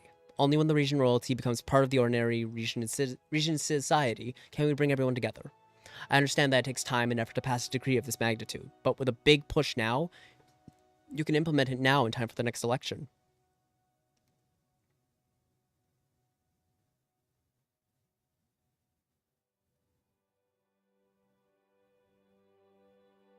I'll make it a priority. It's time for Regia to raise its voice. Manus and Vina looked at each other excitedly. Thank you, Your Majesty. I've got the proposal written up already. I'll make sure it reaches you.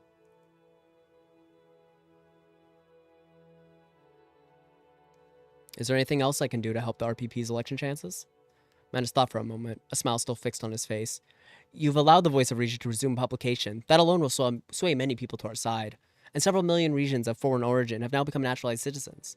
Rumburgians and ethnic Vals are lean monarchists, but if we mobilize the Vejik, Durdian, and Morellan base now, we could gain enough votes to come out on top. At the same time, Manus, I confess I'm worried about increasing numbers of Golcondas and Dathnuris participating in elections. What if it sets back the progress we've made on women's rights?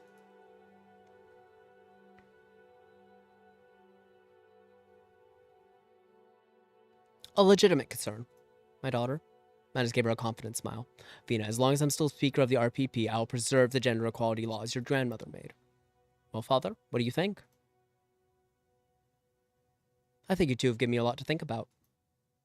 Manus nodded earnestly. Take your time, Your Majesty. You may call me Ramos. That means so much. Thank you. I turned my gaze forward. The coast of Topaz was starting to come into view. Our first outing as a couple. I hope we're ready for it.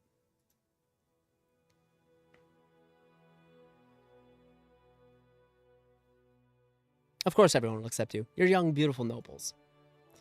Not that the noble part should mean anything. He's right, love. We're both too pretty for Regia to resist. He slipped his arm around Vina's waist. Together they looked out at the approaching horizon. I allowed them a moment of privacy and retreated to the cabin to prepare for our arrival.